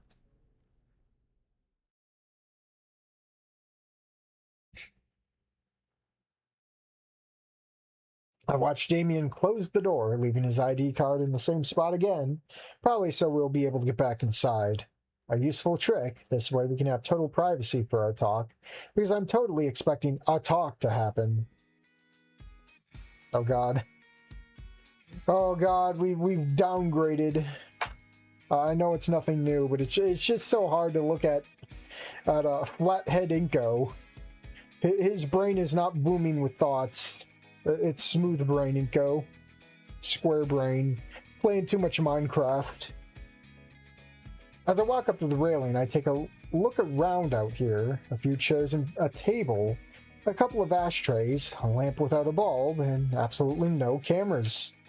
I can see for quite some distance from up here, too. Over the walls and above the city to the horizon. The mall looks so small from over here, even though it's 4 stories high in itself. People are coming and going down below, teachers and students making their way to the parking lot, an older-looking gardener packing up his stuff. Wait, wasn't the gardener Mia's dad or something? I forget. Because he was like in the bushes or some shit at the school. The air is considerably colder than earlier, now that the sun is almost set almost entirely. There's still some red in the sky, but the ever-dark night is creeping in from all directions. Damien joins me after making sure he's secured the door. You gotta train up that smoker voice, Damien. As he does, to my great surprise, he takes out a lighter and a pack of cigarettes from his back pocket, lighting one almost immediately. The orange glow soon dancing upon his dino features makes him appear otherworldly. Hey, can I bum one of those So I can sound like you? He takes a long drag, then shrugs, passing me a smoke and helping me light it. Menthol. Just what I was expecting. To be honest, I didn't actually need to ask Damien for a cigarette. I have a near full pack inside the lining of my jacket, and 2 more hidden away in my room. My intention is to owe him a favor, because I found that that's one of the easier ways to make friends. Someone you're likely to be compatible with won't be afraid to ask you for stuff, or to expect you to pay them back, I scratch your back, you scratch mine, or something like that. So I hate those overly polite pricks too. The kind that bend over themselves backwards, never to owe anyone anything, always saying stuff like, happy to do it, or it's no big deal. I mean, what's the idea there? Do they want to be perfect at just about everything and go through life all alone forever? Not ever having someone have their backs, like that's a risk they could just take? Or as if they couldn't, in their wildest dreams, imagine that anyone would want to be nice to them, like they don't deserve it. That's just so pathetic. At first, I thought Damien would be like that too. But even though he's never explicitly told me that I owe him for letting me use his locker, or for showing me to the girls' dorm, or for anything else he's offered to help me with, I'm not getting the feeling he's did these things purely out of the kindness of his heart. I mean, he did do it out of kindness, but it's clear he expects me to be nice back to him, so he wouldn't be cool with me forever depending on him for free, or for treating him like a pushover. Isn't that what their fight with Ben is about? I didn't hear much, but even then I got that Ben wants Damien to do something he simply can't or won't do. I steal a sideways glance at the red dino, trying to figure out what he might be thinking. Should I wait until he picks up the conversation, because right now, he doesn't look like he wants to talk about it, looking off into the distance with a 1,000-yard stare and puffing on his cigarette. Let's get the ball rolling. Maybe that'll break the ice. You know, this doesn't strike me as the sort of responsible older brother behavior. I'll turn... Where are we at here? I'll turn the AC on. I first motioned towards the door, and then to the cigarettes hanging from his mouth. The cigarettes, yes, he... Gentlemen! He takes another drag with an amused expression, huffing the smoke out through his nostrils. Yeah, well, nobody's perfect.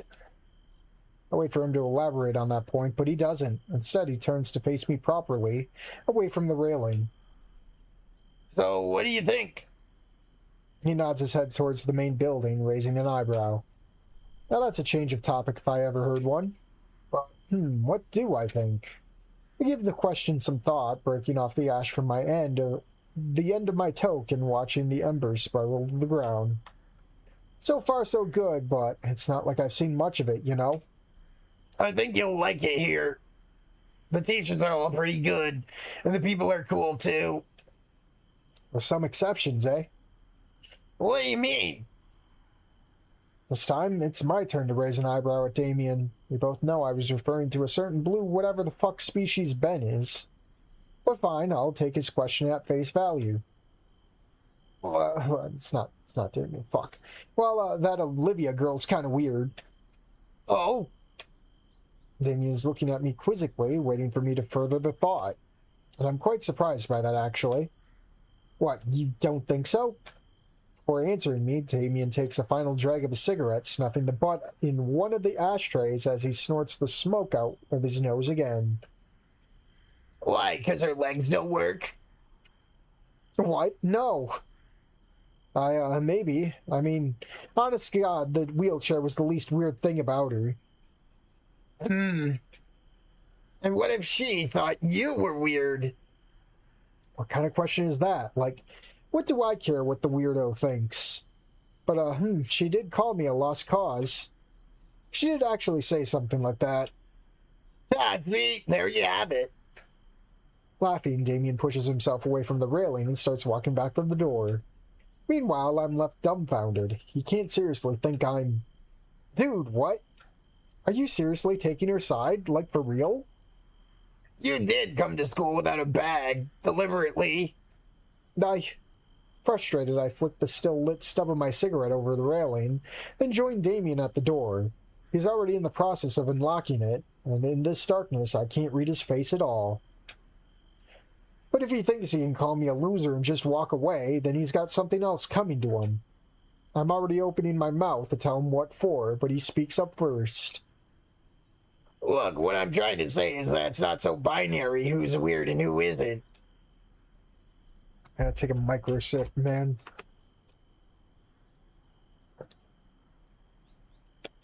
More like micro gulps. As he finishes his sentence, Damien straightens his back, pulling the door open. The warm air coming from inside creates some draft, lifting my clothes and caressing my face gently. Following Damien inside, I'm quite relieved to hear he actually had a point to make, and didn't just call me a weirdo out of the blue like that. Although it only makes me slightly less annoyed about it. Especially because what he says makes no sense. Clearly, there are cool people, and there are all the rest. And way on the other end of the scale, there are people like Olivia, but Damien here is talking like he just doesn't understand the concept of popularity. Which would explain his appearance, honestly, but how does he plan to be a fashion designer with an outlook like that? Does he expect to make any kind of clothes he wants, and that people will still buy them? That's just not how it works. That's not how the world works. There can only ever be one Mona Lisa. If it wasn't yours, then tough luck. There are no runner-ups. And it's the same with life, too. You either get ahead or you don't. Olivia falls firmly under the you don't category. And that's all there is to it. I say goodnight to Damien, and then we both walk back to our respective rooms. Guess we ended up not talking about the Ben situation. Now I'm not in the mood to anymore either. But anyway, maybe Damien just needed some help to get his mind off things. I could sure use something like that too. Oh, is this our first monologue? I flop onto the bed, face down, as if the will to live suddenly left my body. This was one complicated, tiring day. I figured right now would be time to do my homework and to study for tomorrow, but I won't. For one thing, I don't even know what it is I should be doing. No bag means no books either. I haven't even written anything down. Which means that tomorrow I'll need to take a notebook with myself in the very least. I end up laying in bed for a long time doing absolutely nothing. After that I take a hot shower, which I do in my own personal bathroom, and finally I prepare dinner. That is to say, I make a round trip to the vending machines on the ground floor, because even though I spent the larger part of the afternoon hunting down stuff in the mall, I totally didn't realize I had my own shopping to do also. Tomorrow. I'll do it tomorrow. For now, I just sit on the bitter solace of this no one's room as I devour my food, scrolling social media deep into the evening. After dinner, mostly, I'm just laying down, motionless, save for my finger flicking across the screen, but every hour or so I get the urge to stand up and pace about. It must be the stress, combined with the feeling of having nothing to do. I resent the pointlessness of it. In the end, I force myself back into bed, picking a random movie from Stoneflix to watch. At the start, it's relatively entertaining, some comedy thing, but by the middle, I find it hard to keep my attention focused on it. Me when I play Wanigamu. My eyes are growing tired and my mind slow. It's not necessarily that I don't care about the plot, I just don't care about it. I just don't care about it. So soon I shut my phone off and settle between the pillows. And after about another 10 minutes of tossing left and right, finally sweet oblivion finds me. Coffee machine? Coffee machine time?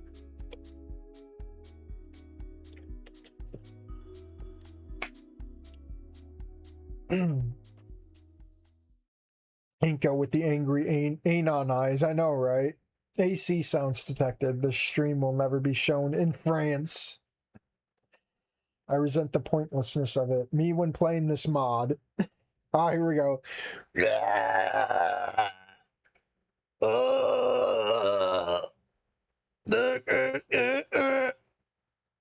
Come on, D. Pull yourself together, man. Yeah.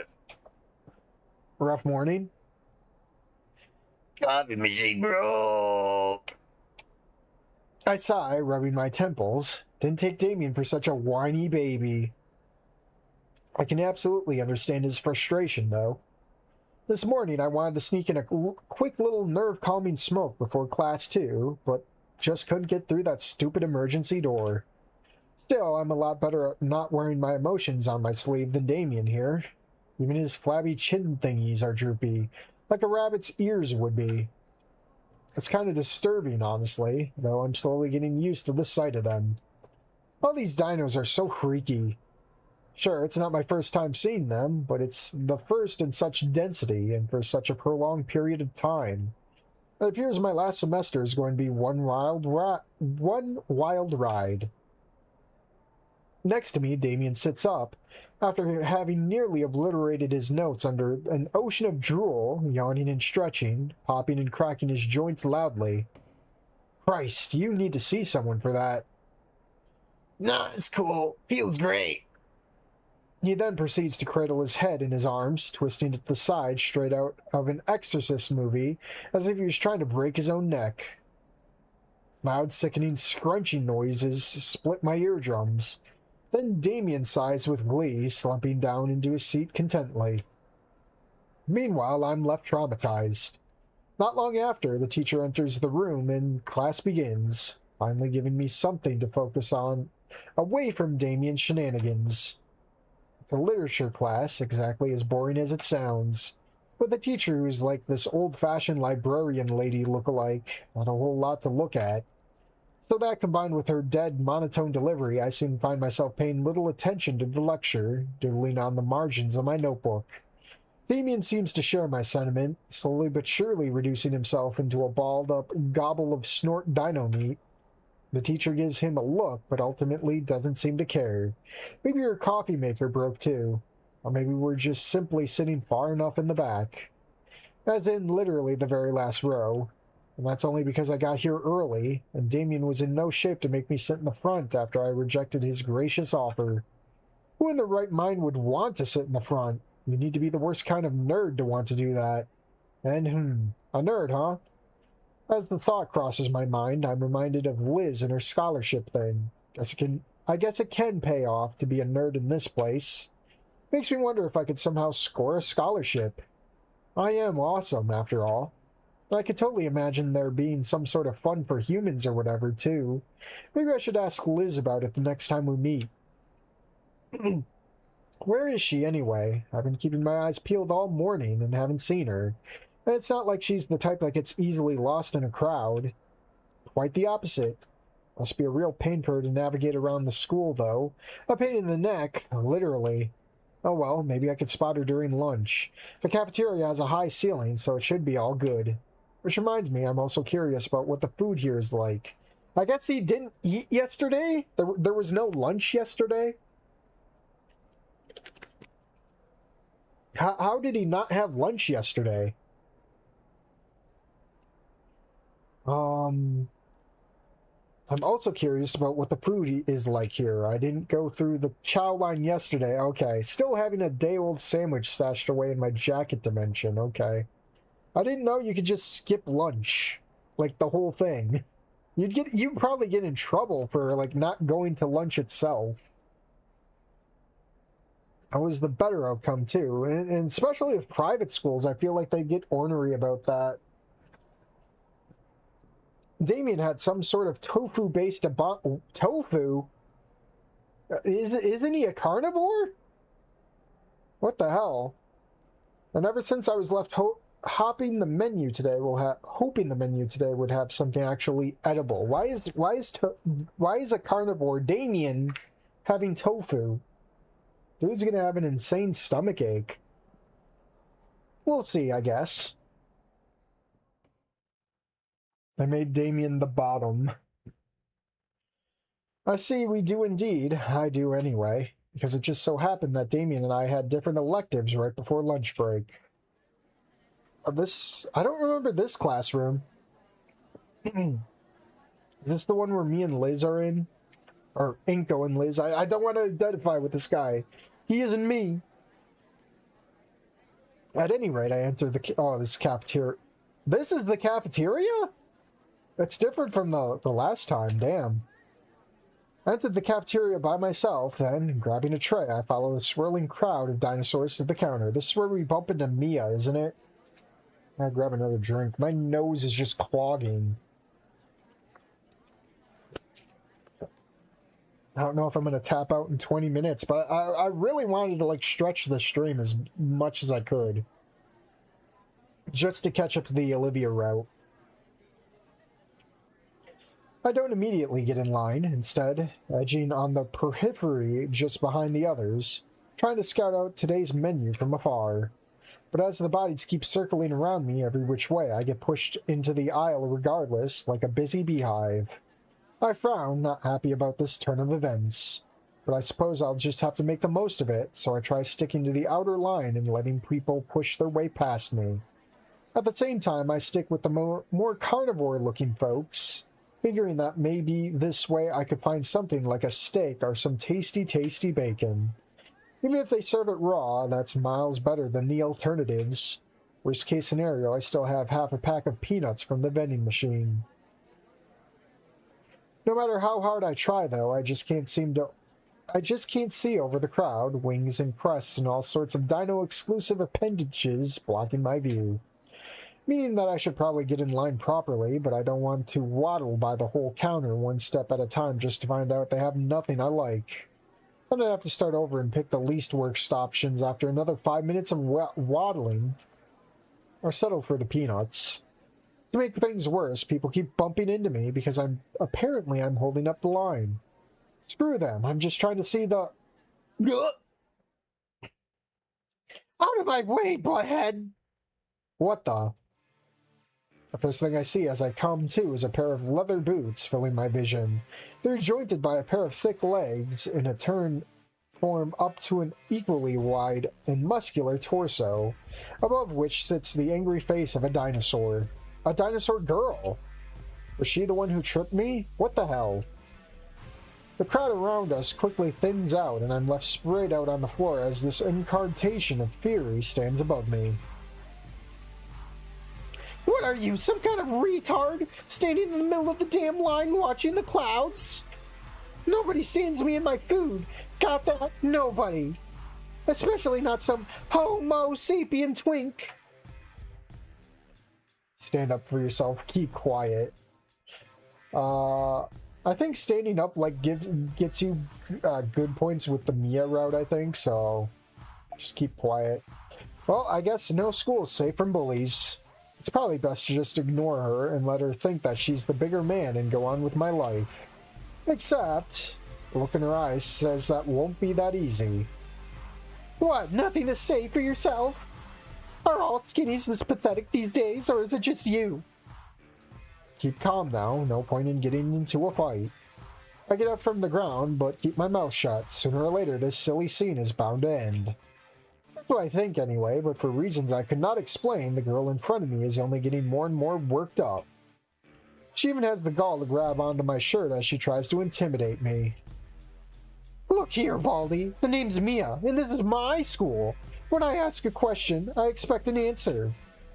Wow, okay, fine. Well, what the fuck do I... Ugh! Suddenly, the girl, Mia, starts shaking me back and forth. I can't even do anything against her strength, like a marionette with its strings cut. Hello? Anyone home? Rap G, just what is wrong with this girl? Fine, I see your single-digit IQ retard will need a more permanent reminder. Ow. Yeah, I think you get hit either way. When I come to again, I notice three things. Firstly, I'm on my ass again, looking up at the faces gathered around me. They all seem mildly concerned, uncomfortable, but nobody moves to help me. Second, Mia's gone. And third, so are my shades. She must have knocked them off of me or something. And goddamn, my face hurts like a motherfucker. My right eye feels like it's about to fall out of its fucking socket. Touching the aching spot, I can tell it's already starting to swell up, most likely blossoming into a hideous black eye.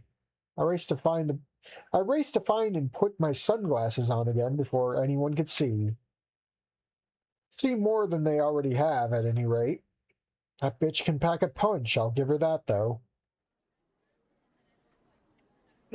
Thankfully, I find my shades relatively fast, but before I could get up, commotion on the other side of the crowd catches my attention.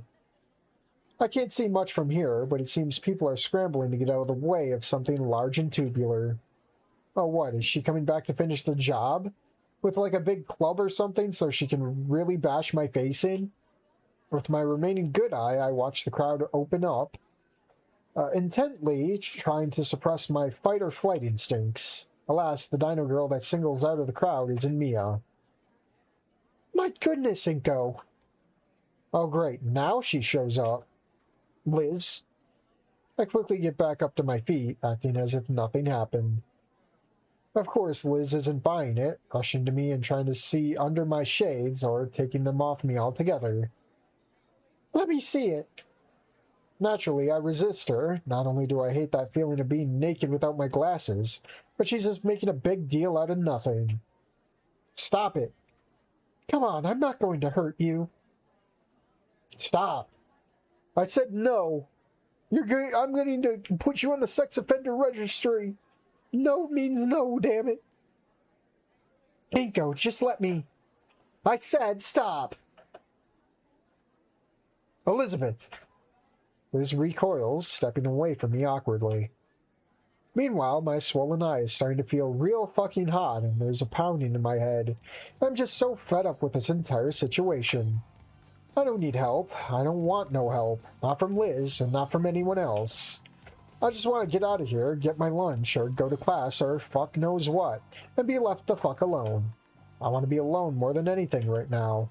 But of course, Liz isn't getting the message, reaching for my glasses once again. I'm just trying to help. I like how it's just over her face. With that, the very last morsels of my patience virtually evaporates into thin air. Help with what? I don't need any help. What is there I should need help with? Mean girl yells at Cloud. Thinko returns. Yeah, we gotta get through this.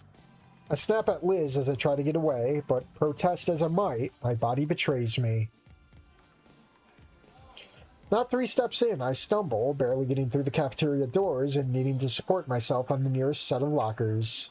There are tears collecting under my hurt eye, too, but I still keep on acting as if this were all normal.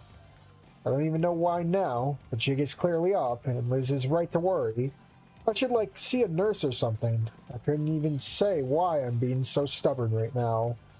What do I know, though? It is still the same as it was a minute ago, and I want to be left alone. I absolutely loathe the damage this whole incident will do to my reputation. Barely existent as it was to begin with. The fewer people see me like this, the better. And yet Liz still orbits me, showing no signs of wanting to leave. Thinko, even if you don't want my help, you have to see the nurse. Right now. I throw my arm up towards her in a dismissive talk-to-the-hand gesture, once again attempting to walk away and slink through the corridor, trying my best to rid myself of this meddlesome girl. As I do, pieces of a sentence flash through my pulsing brain, and though I'm not sure where I heard them, they feel appropriate for this situation. Look, I think that I can decide if I want to go to the nurse perfectly well on my own. And we run into Ben. For the 3rd time in the span of 5 minutes, I'm sitting in the floor on my ass. Yeah, sitting on my ass on the floor. Inko? Liz? What is going on? Oh great, him. That's just what I needed. Even more fucking prying eyes.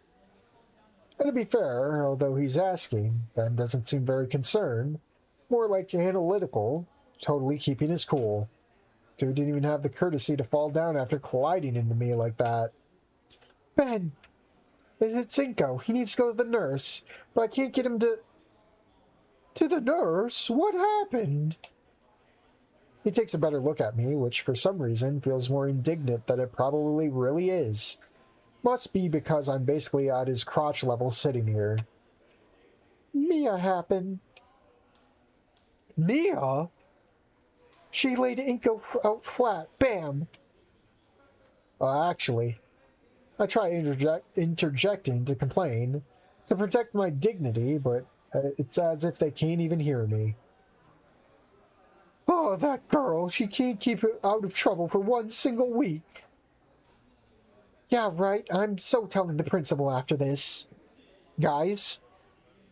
No, you can't. Wait. No, you can't! What? I can't? Ben, what are you talking about? Why would you want to defend her? She hates you more than anyone else. And look at what she did to Inko. Liz, I am so not defending her, but you know just as well as I do what will happen if this turns into another he said, she said story. It will do us no good. What is happening right now? I'm goddamn invisible over here. She always squirms her way out of these things. But Inko should be the one to tell the principal right after the nurse takes a good look at him.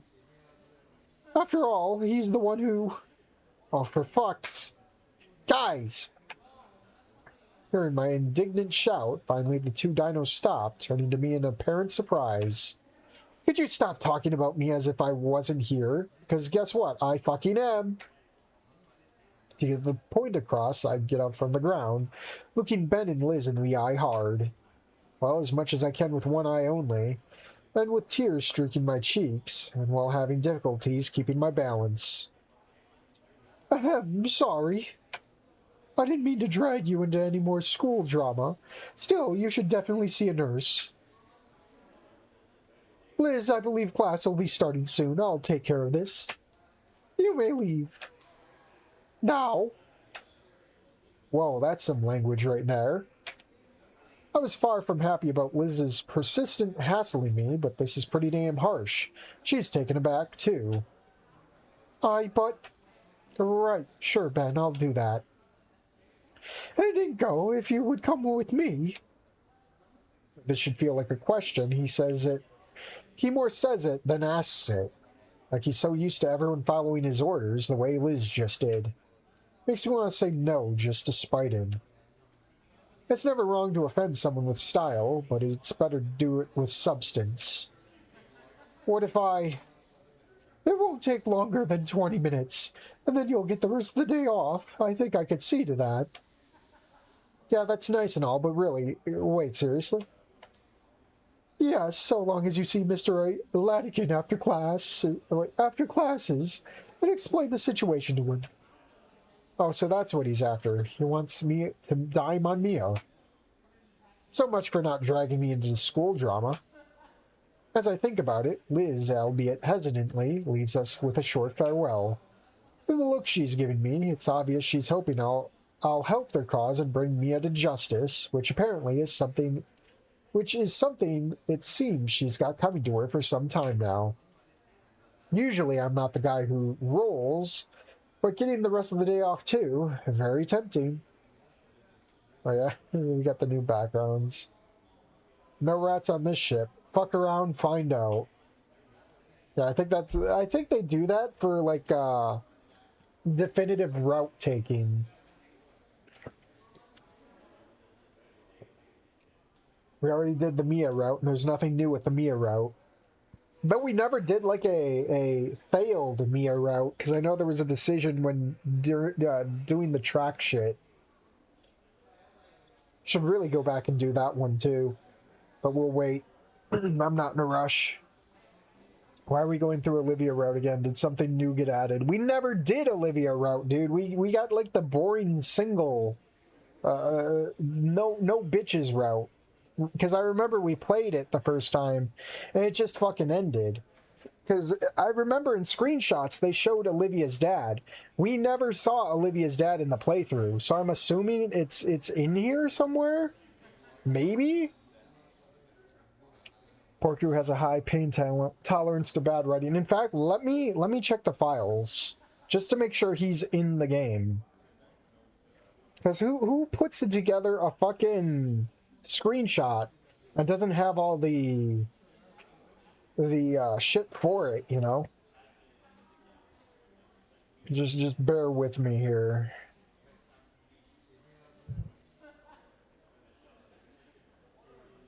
Resources, image.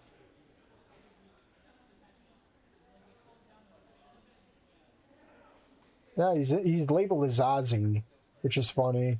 Yeah, he's in here. He's got plenty of sprites, so he's definitely in the game. We never saw him because we just pretty much brushed Olivia off as much as we could. The Olivia route is a nothing burger at the moment. I'll still go through it for the sake of it. This whole mod is a nothing burger. That's true though, except for the crackhead Mia. That was pretty funny. Fuck it, she beats me up and she expects to get away with it. Oh no, that ain't happening. Fine, deal. Thank you, Winko. You will see this isn't the only in your best interest, but also for the greater good. The smug, self-satisfied smile appearing on Ben's face is almost enough to make me want to take back what I just said. Fortunately for him, I'm in too much pain to want to come out on top this time. Let's go. True to his word, Ben stuck with me all through the nurse's inspection. Which, also true to Ben's word, took no longer than 20 minutes, including the nurse taking all of my data and shit. After checking stuff like making sure my pupils are still the same size, he basically just gave me some painkillers and an eye patch and sent me on my way. At first, I didn't want to accept it, but then he told me I'd only get this afternoon off if I take this injury seriously. So I guess he's done this long enough to know how to buy off most students. I even learned that, apparently, that this place has a 24-hour nursing staff. Go figure. Was it that way before Mia started attending the school, though? Either way, I also get the feeling that this is something Ben does routinely, too. With Liz, they definitely did imply that Mia is a continuous nuisance to them. Or could it be more personal? Ben seemed hell-bent on getting Mia to face the music earlier, maybe even getting her expelled. I decided to ask him about it as we leave the nurse's office. All right in there? Yeah, I'm fine. And, hey, so, what's wrong with Mia? Ben looks back at me with some confusion, tilting his head to the side quizzically. Like, yeah, okay, I literally just had to see a doctor because of Mia shit, so it's probably a stupid fucking question coming from me of all people. Not wanting to sound or look like a moron, I'm fast to clarify. I mean, back there it sounded like you had some serious beef with her. The blue dino sighs, taking his glasses off and wiping them carefully as he thinks about what to say. It's not as much my beef as it's the whole school's. You saw what she's like. Now imagine that multiplied for every other student here. It's not an ideal environment for studies, to put it mildly. Why does she even come here, then? If she's this gigantic asshole, how come she hasn't been expelled or anything? I wish. Nah. It's not that simple, Linko. Look, her mother is a pretty influential figure. They make a lot of donations to the school. Ben pauses here. He probably doesn't want to say it, but yeah, I see what's going on. All of God's little animals are equal, but some are just more equal than others. And her father, he's a human. Let's just say Mia is protected in more ways than one. Wait, now that part I don't get. Why is he being so vague? Oh, okay. Whatever, maybe I shouldn't care so much. I mean, nobody else does, right? This place has its bullies. Don't ever chastise yourself for doing the right thing, Inko. Ben's voice is surprisingly serious as he says this. He looks at me sternly for a second to emphasize the message, then continues in a softer tone, as if getting embarrassed for showing any emotion. Just don't do it. He takes a deep breath to compose himself, going back to his usual nonchalance and air of superiority. All right, I'm heading back to class then. Take it easy today, okay? Don't I ever? I like how he just leaves going backwards. They don't turn him around. Jeez, does this guy ever even pull the stick out of his ass? Anyways, now that I'm free, let's do what's important. And that is to grab a cig. Ugh. Already 2 hours in. I gotta keep powering. After the smoke, I spend the rest of the day doing exactly what Ben and the nurse have prescribed me. That is to say, I don't do pretty much anything except lounge about on bed, reading up on all the latest trends, and dipping into a couple of cop threads. Gotta say, though, the board is such a low quality today, I wonder if we're being raided right now. I mean, muscle shirts and gas masks? I don't know what that dude was drinking, but none of those setups scream big guy energy to me. Regardless, it was a good way to spend the afternoon. Very briefly, I considered going into the town to get my groceries till most people are busy in high school and at work, but my eye ended up giving me such a wicked headache that I figured the less I moved, the better. Thank Raptor Jesus for those painkillers. It's only as classes are about to end that I force myself to get out of bed. Still have to tell Mr. Latican about me and everything. I'm not really looking forward to it, but a deal's a deal, I guess. Ugh.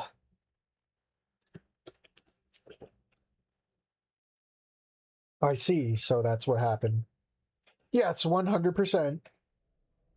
Oh, what are we going to do with that girl? Mr. Latican sighs, rubbing his forehead with a troubled expression. And you saw this happen, Ben? Ben steps closer, and he's hesitant to speak. No, not personally. But Liz was with Inko, and when I bumped into him, so she might have... Oh, no, Liz only arrived after Mia had left. No, Inko, I'm sure she... No, really, I spent the whole morning looking for her, but she only showed up as I was already sitting on my ass in the middle of the damn cafeteria. And Mia was long gone by then. And sighs, and accompanying facepalm catches me off guard. It's not until Mr. Latican turns back to me that I realize my mistake. That he was supposed to lie. If there's no witnesses, there's nothing tying Mia to the incident. Well, except for my word, but if what Ben said is true and Mia has protection, then some good it's gonna do us. In my stupidity, I think I've just blown our chance. Anyone else who might have seen this happen? Someone in the crowd you recognize we could talk to? What, like out of the 3 students here I know? No, I don't think so. You don't think so?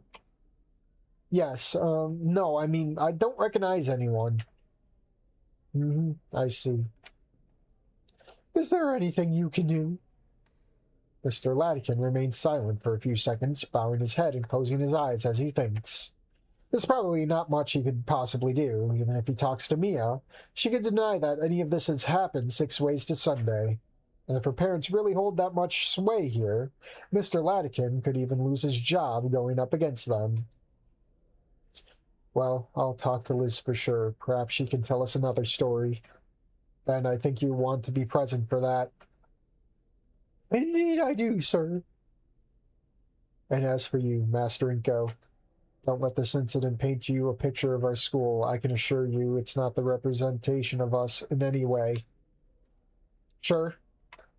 He sighs and turns to Ben and addresses him in a way more casual tone. All right, now that this is all over with, Ben, how many times do I have to tell you it's okay to call me Aidekin outside of class, please?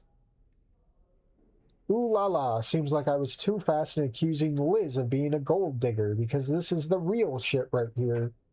Ben is gay? I mean, that makes so much sense. Rap G, how did I not see this before? But wait, does that mean Damien and him living together? No, I shouldn't assume anything. This whole town is one giant trip already, even without me playing Sherlock Holmes. Let's just not think about it for now. I'm gonna try and blow my nose one more time.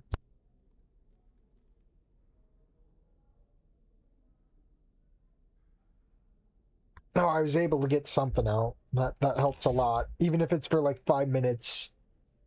Sorry, force of habit. With that, Mr. Latican claps his hands together, his usual energetic smile appearing on his face. Right, then I say we wrap this up here, boys. Ben, we can talk more about this tomorrow. Now, unless you have anything else you want to run by me. Oh, well, there was a couple of minor issues regarding the upcoming event I wanted to discuss. All right, I almost forgotten in all this excitement. Excitement? It's fine, but I think we don't need to bore Master Inko with all that, Aidekin. Yeah, ha ha. And even though I've heard him make the offer, it's still so very weird to hear Ben casually call a teacher by his name like that. And wow, that was marginally close to one of those mock polite orders Ben seems keen on giving everyone.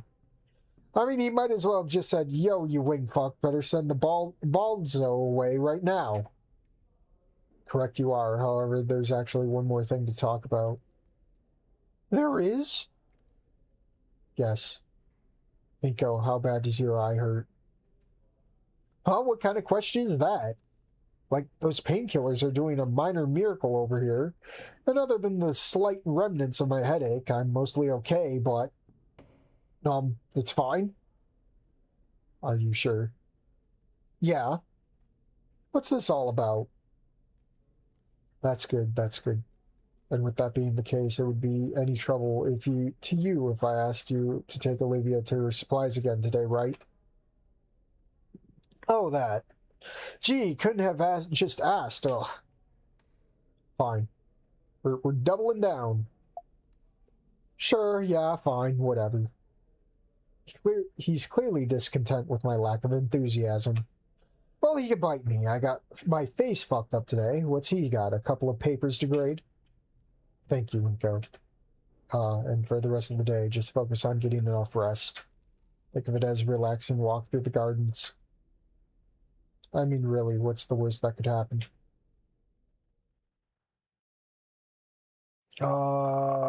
As far as Olivia goes, I think Porku played up to Inko in her room where she's giving some bullshit sermon. Yeah, something like that. She was like showing an art piece and shit. I remember that. The weird abstract art piece was garbage. Other than the concussion, my think is okay. My thinks are okay. Mia could never touch me in my thinks. Holy shit, what happened to you? Sigh. Fell in the shower. Why? What does it look like? Oh, I see. So you didn't get beaten up by a certain medicine leather. What? People are talking about that already? Rapchi, of all the things to get a reputation, it just had to be that. Though I guess I shouldn't be surprised. I mean, who didn't see us? The cafeteria is quite a public place. I don't know. I haven't talked to anyone today. No. But then how'd you know about Mia? I didn't actually. But your reaction gave it away. She's smart for a fat cripple, I'll give her that. So, do you spend a lot of time in the shower with her? Next time you should try dropping the soap in. Okay, geez, here, take your shit. I dumped today's notebooks and papers in Olivia's lap with the least amount of grace possible that I can muster. What's it to you anyway? It hurts that bad, huh? Is that why you look like you're holding the weight of the world on your shoulders? It'd be a tremendous lie to say that I was enjoying this conversation so far, but I really do hate it when people point out my bad posture. Straightening my back, I do my best to disregard the question. What are you talking about? You're being pretty hostile for someone who came all this way to get me my books. That's kind of a friendly gesture, you know. She's right. Again. That's not even like yesterday when I was forced to come. I could have said no to Mr. Latican. I guess I just wasn't thinking clearly. So is this gonna be a regular thing or what? For a second, Olivia lifts the book sitting on her knees.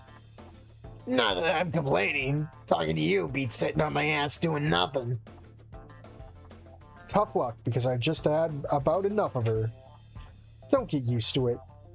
And now to find a way to end this conversation. Alright, I got it. But look, hey, you know, since I'm here now anyway, I'm going into town after this, and like, I can get you your shit too if you want. She seems surprised. Oh. Nah, I'm good. Thanks, though. Yeah, whatever. Later. I don't wait for her goodbye, doing my absolute best to hide the fact that I'm power walking away from her. Not sure what it is, but this girl always gives me the creeps. I really can't put my finger on what's wrong with her, other than the obvious, but it's like her whole existence is just off somehow. I keep on and off thinking about how this conundrum for quite some time into the evening. Well, in the mall, I had enough stuff to get my mind off of it most of the time, but still, it kept popping into my mind like a bad earworm. A brainworm? The mall was nothing special today either, but at least I could get all my groceries this time. Bag in hand, I rushed through the hallway, doing my best not to notice the aggravated voices coming from Ben and Damien's room. Guess he won't be opening the balcony door for me today. Either way, it's only later over dinner that I finally figure out what bothered me so much about Olivia back then. That gesture of her lifting the books in her lap. It was such a mundane little thing, and yet I'm pretty sure it was what threw me off.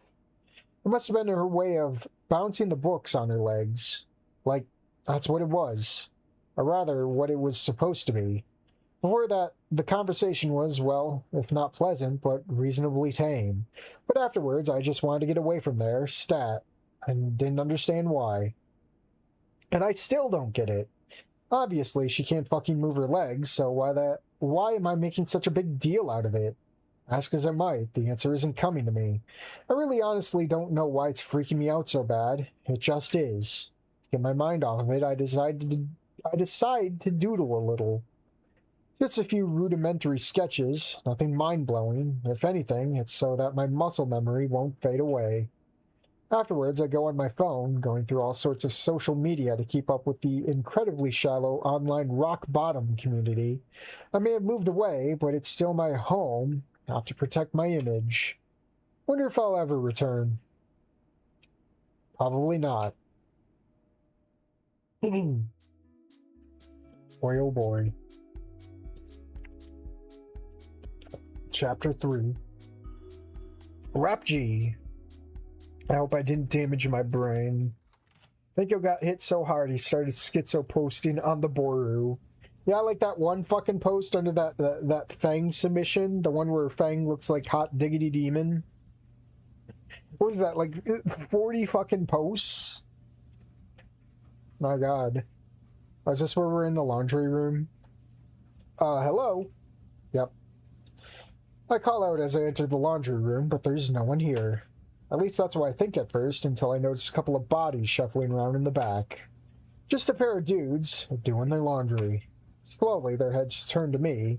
I'm expecting a hello back or something, but after a moment of silence, they go back to their business. Still in zombie mode, huh, guys?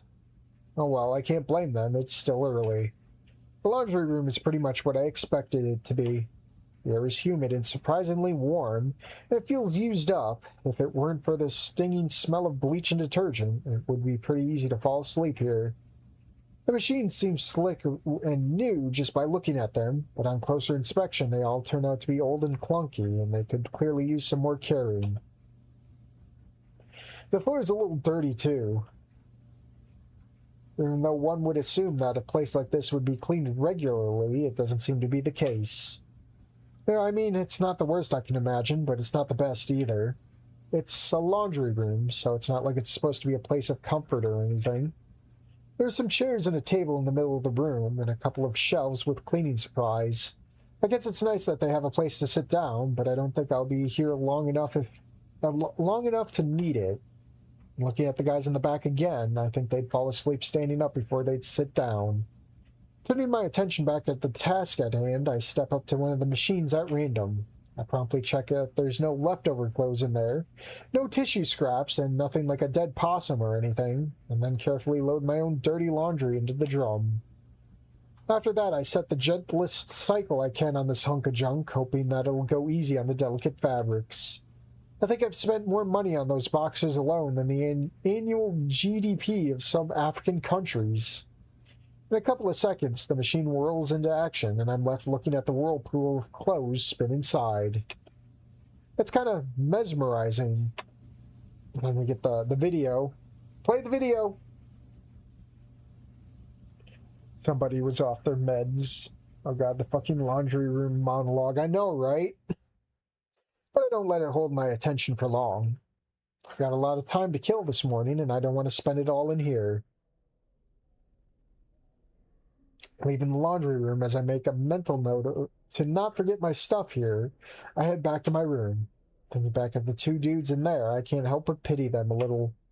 Contrary to what I know about most people in their just 5 more minutes, I've always been what could be called a morning person. As if I won the genetic lottery or had a superpower or had a superpower, no matter if I'm at home or out on a trip or having a holiday abroad, as long as I know when my alarm is set, I can reliably wake up before it. On the days that I don't, though, well, now that's a different story. Those days I know I will suck major dick even before getting out of bed. Every single time without fail. It's a double-edged sword, really. Normally I'd wake up at like 5 or maybe 10 minutes before my alarm goes off, but today I woke up way earlier than that. Not that I'm surprised. The gigantic soft pillow I had brought with myself is comfortable plenty, but the same could hardly be said about the bed itself. It's like a cot they give to a prison inmate or something. Or maybe it's not that bad, but I definitely have not gotten used to it. A lazy stretch, I sit on the edge of the bed, looking at the bleak beige walls that surround me. Much like the bed itself, they too feel unfamiliar, plain, sterile, not worth my time. There's our first skip. Hell yeah. I'll drink to that one, my thinko. My thinka. How about some exercise? Every few months, I get the urge to start going to the gym or something, or I would download an app and help set up a diet and a training schedule. In the past, I had never really managed to stick to any of it, though not for more than a couple of weeks at the absolute maximum. So what if from now on I do some light exercises in the morning? Nothing fancy, just a few push-ups and jumping jacks. And maybe going on a run on the weekends. I should counterbalance the smoking too, at least. I think that's the way it's supposed to work. So yeah, I can do that. I can totally do that. Yeah. Although not just now. I don't want to fuck up my eye on accident or anything, so maybe just a couple of sit-ups will do for today. I quickly throw on one of my least favorite shirts, getting ready for some light exercise. 20 sit-ups, here I go. Let's just hope there'll still be warm water by the time I'm done. Shit, I totally forgot about the laundry. That room does look surprisingly comfy, though, I'll admit. Yeah. Classes go by without any fuss, and I'm pretty happy about that.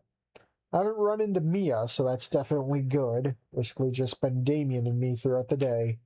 He did introduce me to some of his friends from another class, but they didn't leave a lasting impression. They were okay, nothing special. I can maybe see myself going out with them to play 8-ball one evening, a game I'm surprisingly good at, but that's really it. At least they had enough tact to not ask about the black eye. Aside from hanging with Damien, I also tried to find Liz, but same as yesterday, I just couldn't. She's so elusive, I'm starting to think if perhaps I made her up as some sort of elaborate fantasy. Like, has anyone I known here mentioned her ever? I honestly can't recall. Only those posters she talked about putting up that serve as proof of her existence. Oh, is this a new... I don't remember this. Maybe this was in there? Looks new to me. Maybe I'm not paying attention. Anyways, that's until last period comes around. It's another elective Damien doesn't take, hidden away in the very depths of the building. The only class I have around here. Place is kind of abandoned, and I can understand why.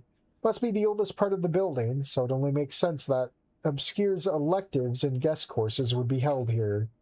And a few leftover rooms that hadn't been turned into janitor's closets and storage rooms.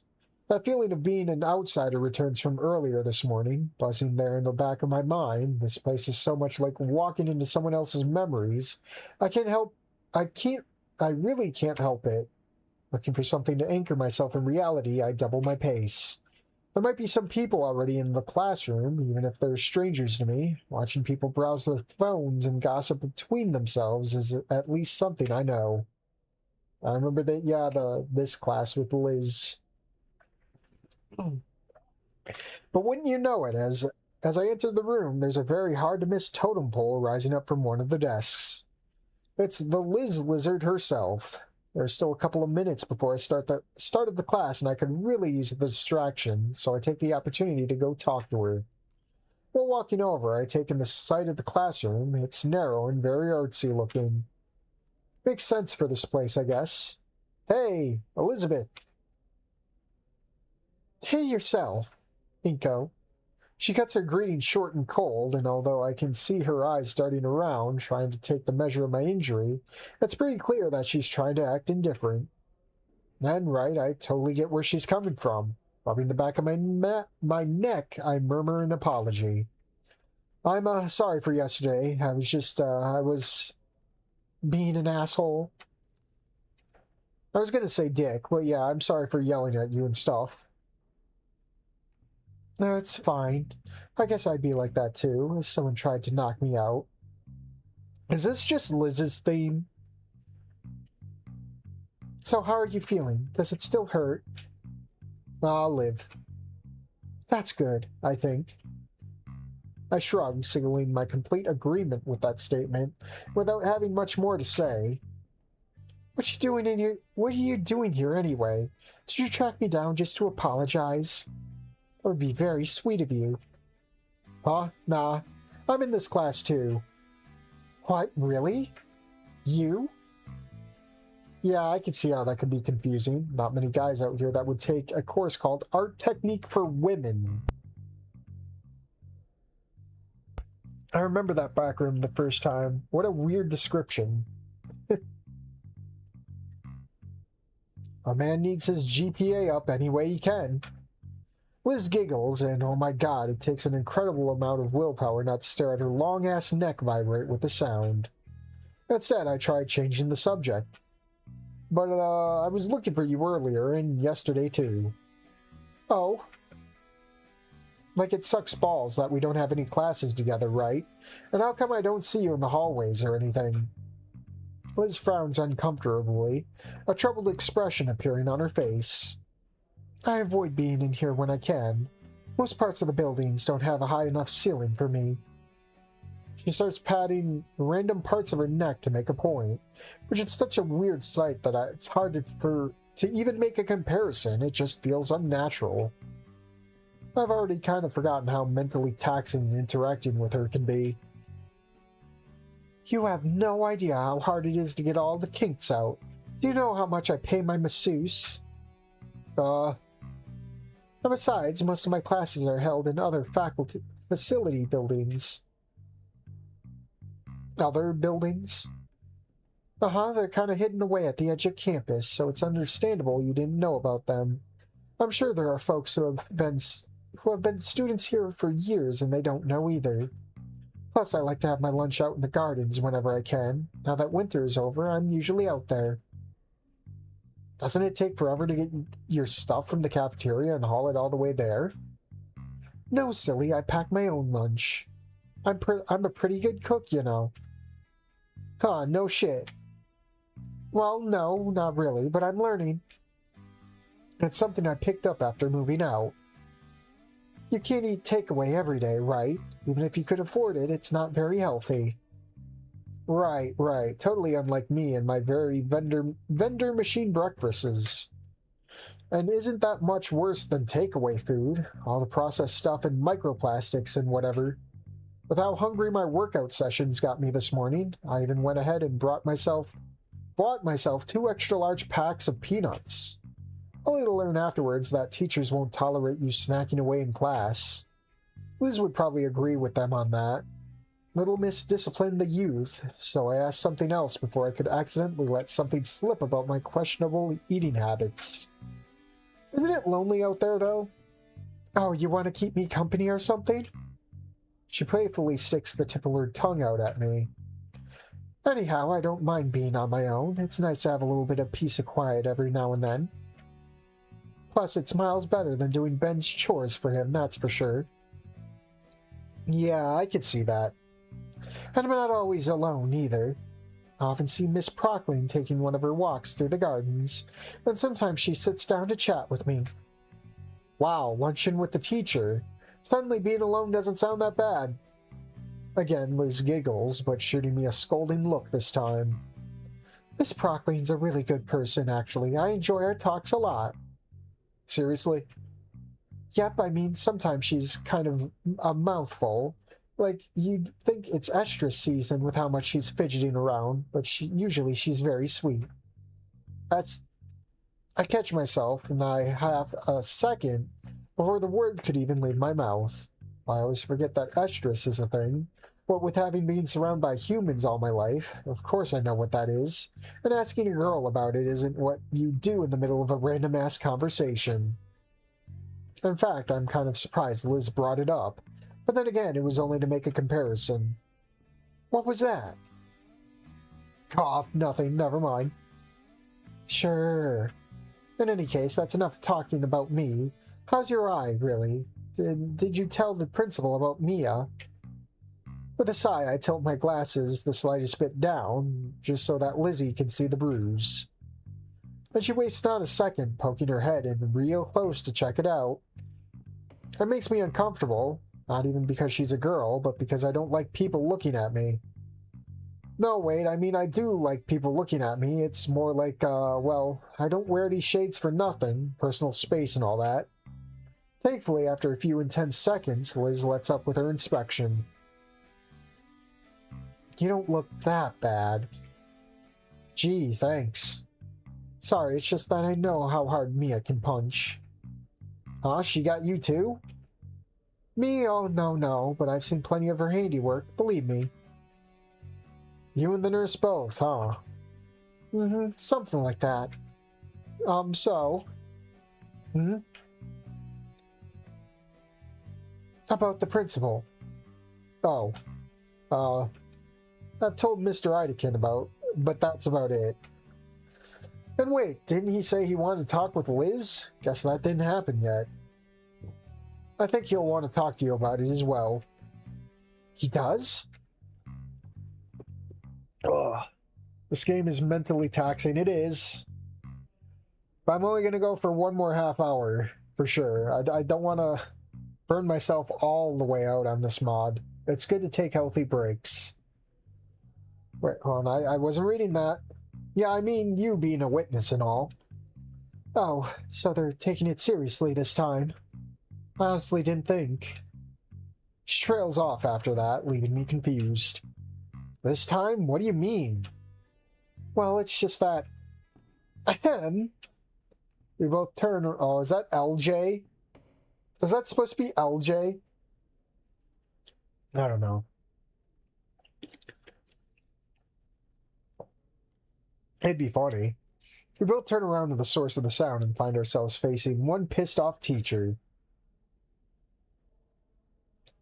Believe we could start class now, Miss Farlane. And Mr. Nito. We're, sorry, Teach. Yeah. Very sorry.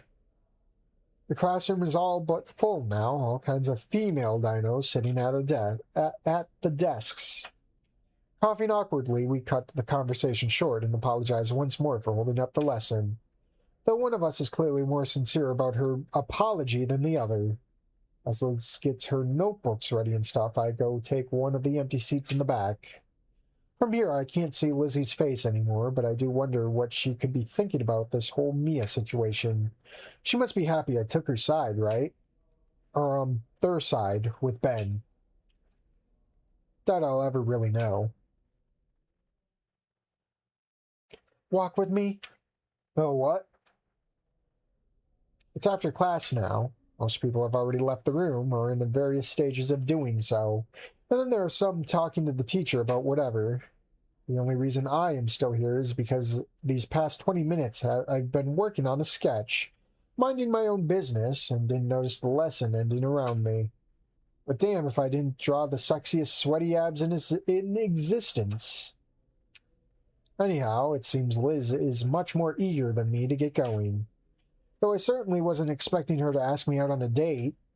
Sure, I mean, let's be honest here. A 5-minute walk like this could hardly be called a date, but it took me unprepared regardless.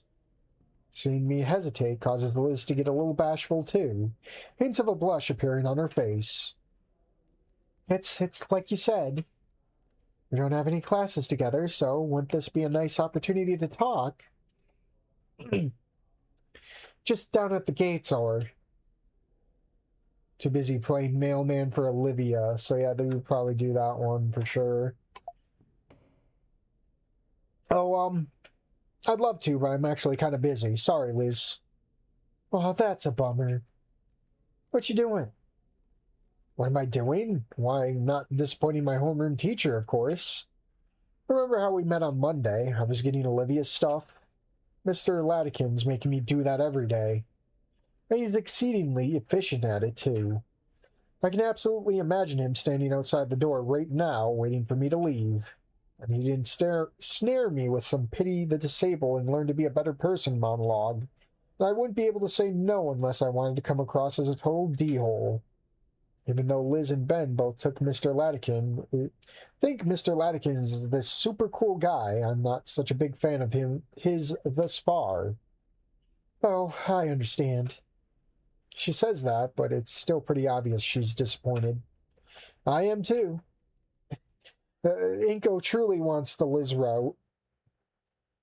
This isn't Wanigamu, this is Lizgamu. With Liz, we say awkward goodbyes to each other, and then it's off to the teacher's lounge with me. I'm not sure where Mr. Latikin would be at this hour, or if he's still in the school at all, but it seems like an obvious place to start looking. Then, after about 5 minutes of hallway wandering, I realize I have no clue where the teacher's lounge actually is. Maybe I should have asked Liz to escort me instead of me escorting her. But anyway, I'm not some hapless lamb, and asked some nearby students for directions. They sent me on my way without much hassle, although I gotta say, the sideways looks they gave me makes me want to turn around and shout at them, what, never seen a human before? But I decided it's not worth it. I don't want to be known as the weird speciesist guy. Yeah, like on a certain Steam message board. I arrive at my destination rather fast. After that, second floor to the left of the stairs, where the offices and common rooms are supposedly all located. Makes sense, I suppose, with how much the teachers must be coming and going. The central positioning of the room is pretty smart. Back in Rock Bottom, all the staff rooms were laid out on the ground floor. I guess that's another type of smart. You wouldn't need to haul your shit up and down a flight of stairs every day. Although their location isn't the only difference between the two. The store is much nicer looking, almost ordinate. Sticks out from the other plywood classroom doors that feel like a milquetoast punch could go through, that's for sure. Makes me wonder if the inside is fancy like that too. I can imagine wood paneling and a wall-to-wall rug to go with it. Not to waste any more time, I quickly check that my breath doesn't smell bad or anything, just in case it's one of the female teachers who would open the door, then knock with confidence. After a second or two, I can hear furniture moving, a chair scraping against the floor. So much for that rug. Inko, hi there. What can I help you with? Are you here to talk about the Mia situation? He looks at the length of the hallway to both sides, probably to see if there's anyone else here with me, or, like, waiting in line or something. I'm here for Olivia's things. Really? You sound surprised. Yeah? I see. Forgive me, I didn't actually think you'd come. That makes the two of us. Mr. Latikin slinks back into the room for a second, returning with a suitcase it's that tacky kind of elegant that seemingly describes his whole wardrobe. From it, he retrieves a bunch of papers. Here you go.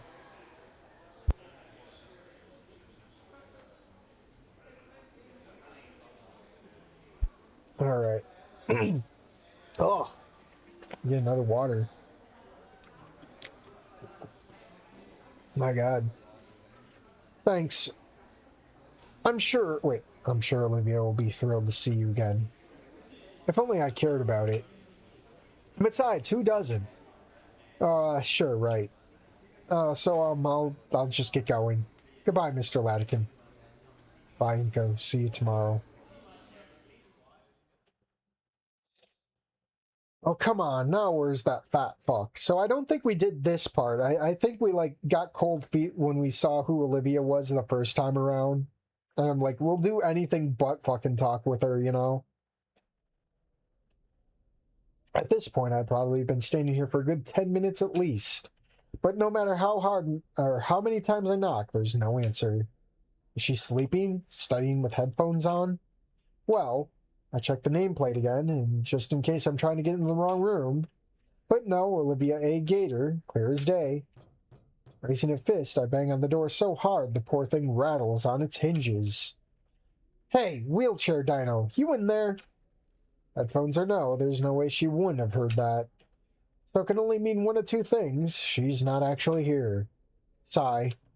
Well, where the hell is she then? On a walk around town? Great timing if so. Okay, I gotta make this cooler. It's not cold enough in here, man. And what am I supposed to do about it? Wait here like a chump? Yeah, as if. Fuck that noise. Okay, I'll just leave this here. Like, what else can I do? I mean, I don't expect anyone would want to steal it, and even then, it would be Olivia's fault for not being here. I sigh again and plop the papers down on the floor by the door. With that, my business should be concluded, and yet I can't get myself to leave. It's just that I feel so stupid. Shouldn't I leave a note at least? I look around the hallway, thinking. I could talk to one of the neighbors, ask them to give Olivia her stuff when she gets back. But I didn't know. It would feel weird to ask them to tell her it's her. To tell her it's from me, while at the same time, I want her to know I was here, waiting on her scaled, dumpy ass. So yeah, I know what it is. From inside the pocket dimension that is the lining of my jacket, I produce a pen. As for what to write on, I tear an empty page from one of the notebooks on the floor. I'm sure Olivia won't mind. And with the exquisite penmanship, I jot down a short message. Is this going to be a drawing minigame?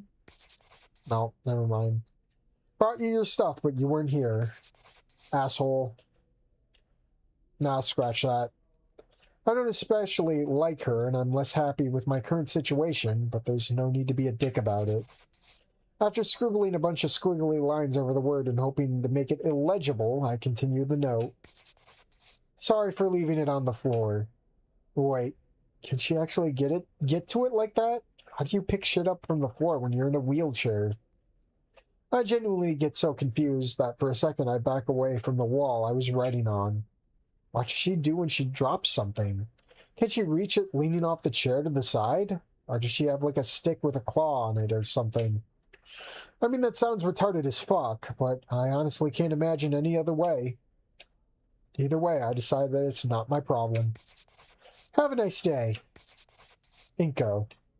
Alright, that should suffice. It's pretty boring as far as letters go.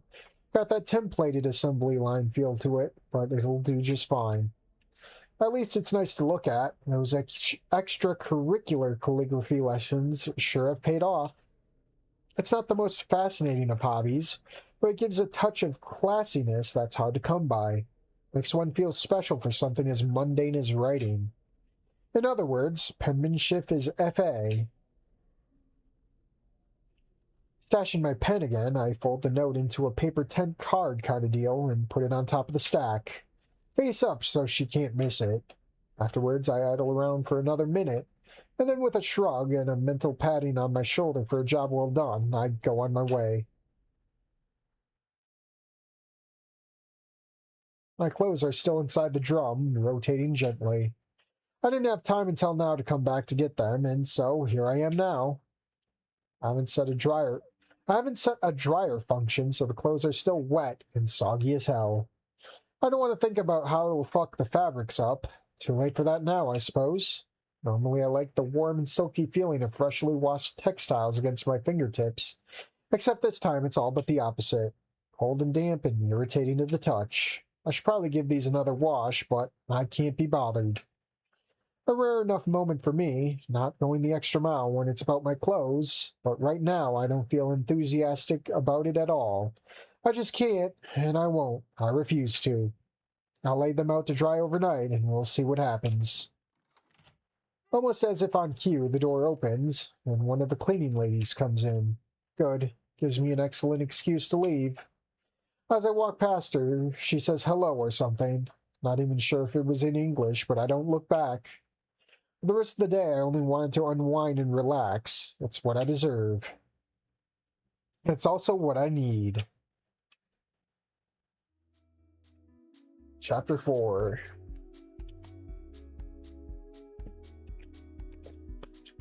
"20 minutes on the clock." Ah, another beautiful morning in Wonderland. Getting out of bed, I remembered to cancel my alarm this time, 10 minutes to spare. Along with that, today I also remembered to go easy with the rubbing of my black eye, even if there's not much pain anymore. The bruise's mere existence still bothers me, though, continuing to ruin my otherwise impeccable aesthetic. To assess the damage, all through my morning bathroom ritual, I try to get a view of my face in the mirror from as many angles as possible. Wasn't this from Purple? Yeah, I remember this being lifted to be used in Purple stuff. Oh, the communal bathroom. The discoloration has faded some, but is still annoyingly visible. I very much hate the fact that this is the image that not only I, but most others who see me will associate with my presence here, in this school, because it's just not the look I wanted to sell. For a bit longer I looked for the weirdness in me that everyone else seems to think is there, but all I could see is me. And the bruise.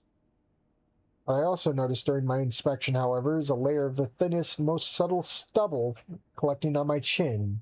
Not enough to merit a shave by far, but certainly most salient from up close. Don't I have a Discord message? Oh, it's just more devlog shit, isn't it? What does devlog want? Oh.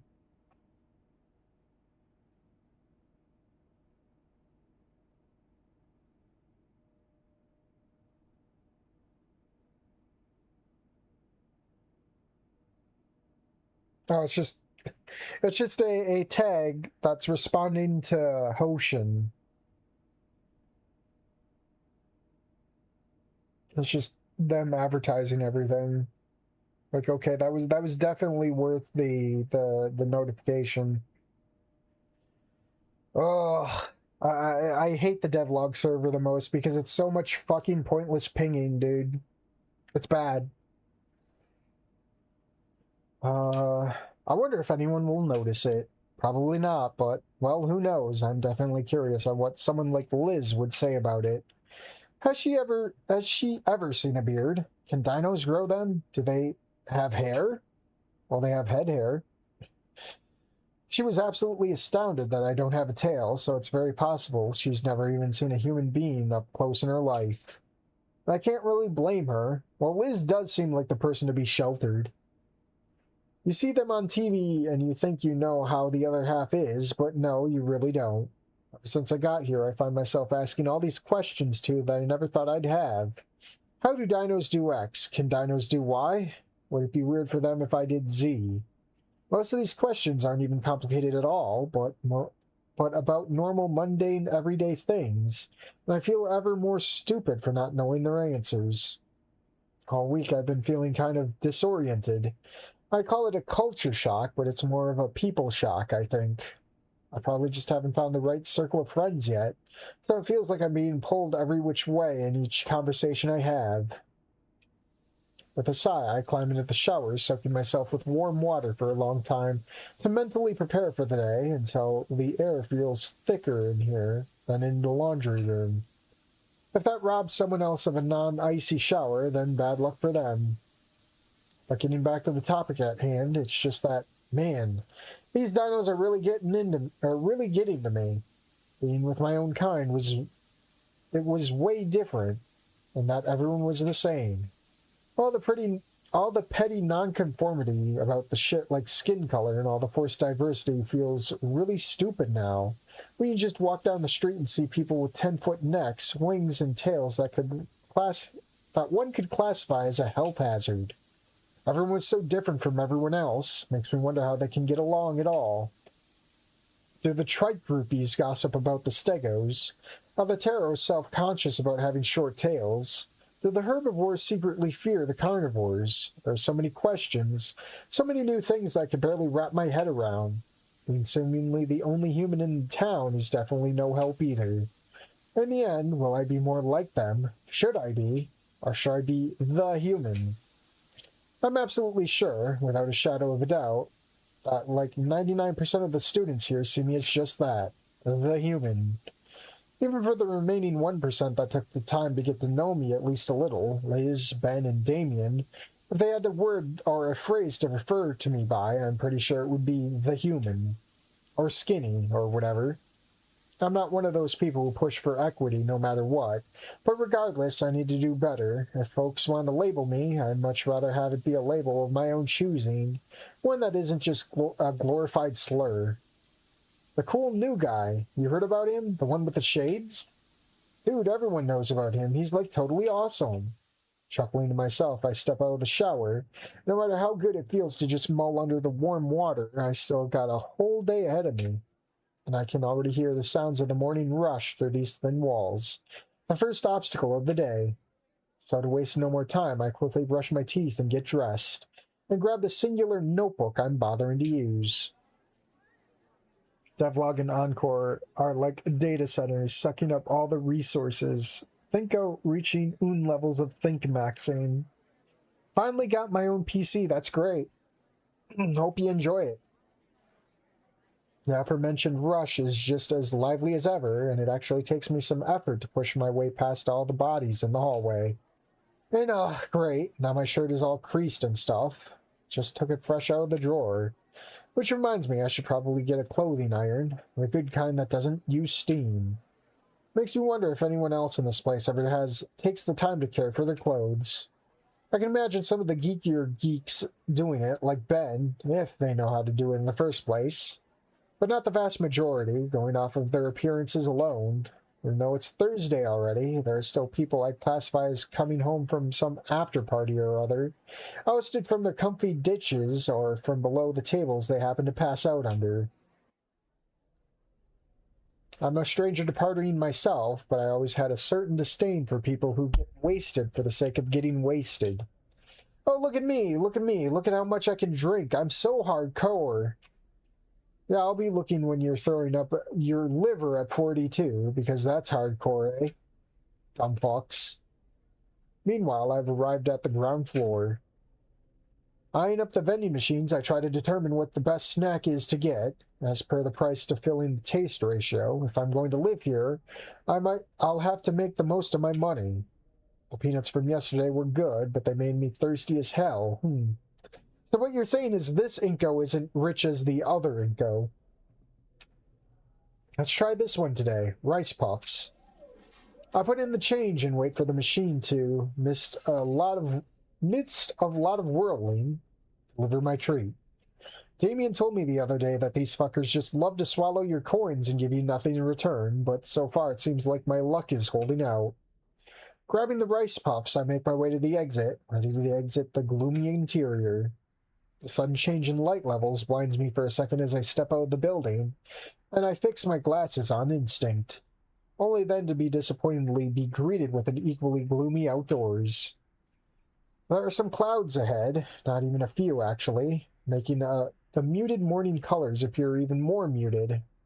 I'm not sure if it rained last night, but it sure looks like it could rain any minute now. And speak of the devil. Once I get my bearings, I spot two very familiar figures standing in the middle of the path. And they don't look to be very happy. No way they could have been fighting again, right? I'm getting kind of tired of that, to be honest. As I get closer, Damien notices me, waving to get my attention. Inko, hi! How you doing, my dude? Oh, hey D, Ben. I'm fine. Your eye is looking better. Oh yeah, it totally is. Thanks. Conversation dries up after that, all three of us kicking pebbles and shit and doing our best to not look awkward. Though from glances Ben and Damien keep giving each other, it's clear as day that they weren't at all done with their argument when I got here. I'm truly happy that they're not trying to drag me into it, and for several reasons, but most of all, it's because I don't want to take any sides. Would he have asked me a couple of days earlier, and I sure as shit would have sided with my man D, but ever since the Mia incident, I feel like I owe Ben one. And let's not forget, he could still end up being my ticket to the heights of society around here. So, okay, let's save this miserable company. First period is with Mr. Latikin, right guys? Want to get going? The attention of both dinos fix on me as they make sense of what I just asked. Damien's already opening his mouth for a reply, but Ben cuts him off. I have some business to attend to, but you guys go ahead. Well, are you sure it's gonna be...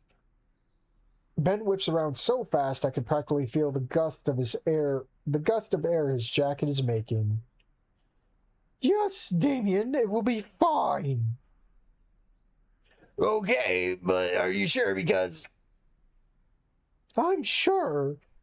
Now, if you'll excuse me. Aw, man.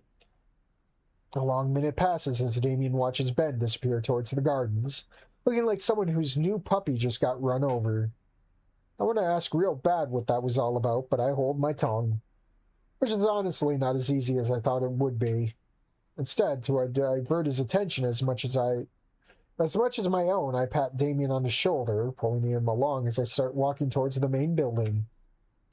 Come on, pal, we better not be late, right? Ben is a big student council boy, he can take care of himself. Right, sure.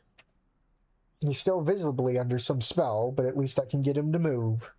We walk for a couple of minutes, with no words being exchanged between the two of us. The silence makes me peek over at Damien again and again, and each time he still looks so fucking miserable that, geez, fine, I simply can't help myself anymore. I'm just about to ask him what the fuck happened back there, when at the same time, Damien suddenly straightens his back, flexes his muscles, and opens up his neck flap things with such vigor that they almost smack me in the face. Whoa! After without missing a beat, he turns to face me, walking backwards as he does. Man, guess what? No, what? I'm so confused by this sudden change of heart that I can barely even get the word out. They fixed the coffee machine in the kitchen. Oh, that's great. Hells yeah, I finally feel like myself. Is that trying to be an excuse why he's been so under the weather lately? Like, as if it was not absolutely fucking obvious, it's because of their fucking constant fighting with Ben. Why lie about it?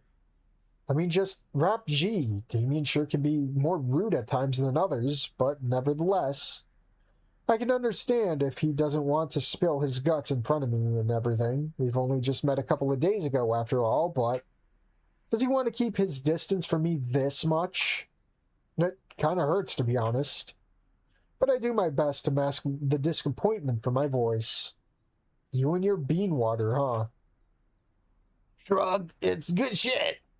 That's the first time I've seen shrug be in action. Like, I get sigh, but, like, shrug should be something like Inko describes. The one thing Inko doesn't describe, Damien acts. Okay. Like what, you don't? Nah, I'm more of a morning person myself. Damn, dude, I envy you. Big time. He turns back to the way we've been going after that, though the happy-go-lucky expression remains on his face. He looks much more like his usual self than before, that's for sure. We banter a little and make some meaningless small talk, arriving at the classroom shortly after. Poor Maxine. One criticism of the game is that we never really know what Inko is thinking. Oh no. With Ben gone, I sit down in his chair and wait for class to start. Whatever Damien thinks about me essentially stealing someone else's seat, he's keeping it to himself. Makes me think about some things, though.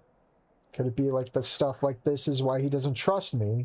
Like that time on my first day when I wanted to draw onto Ben's notebook. Does he think I'm some kind of no-good delinquent? A vagrant? A real asshole?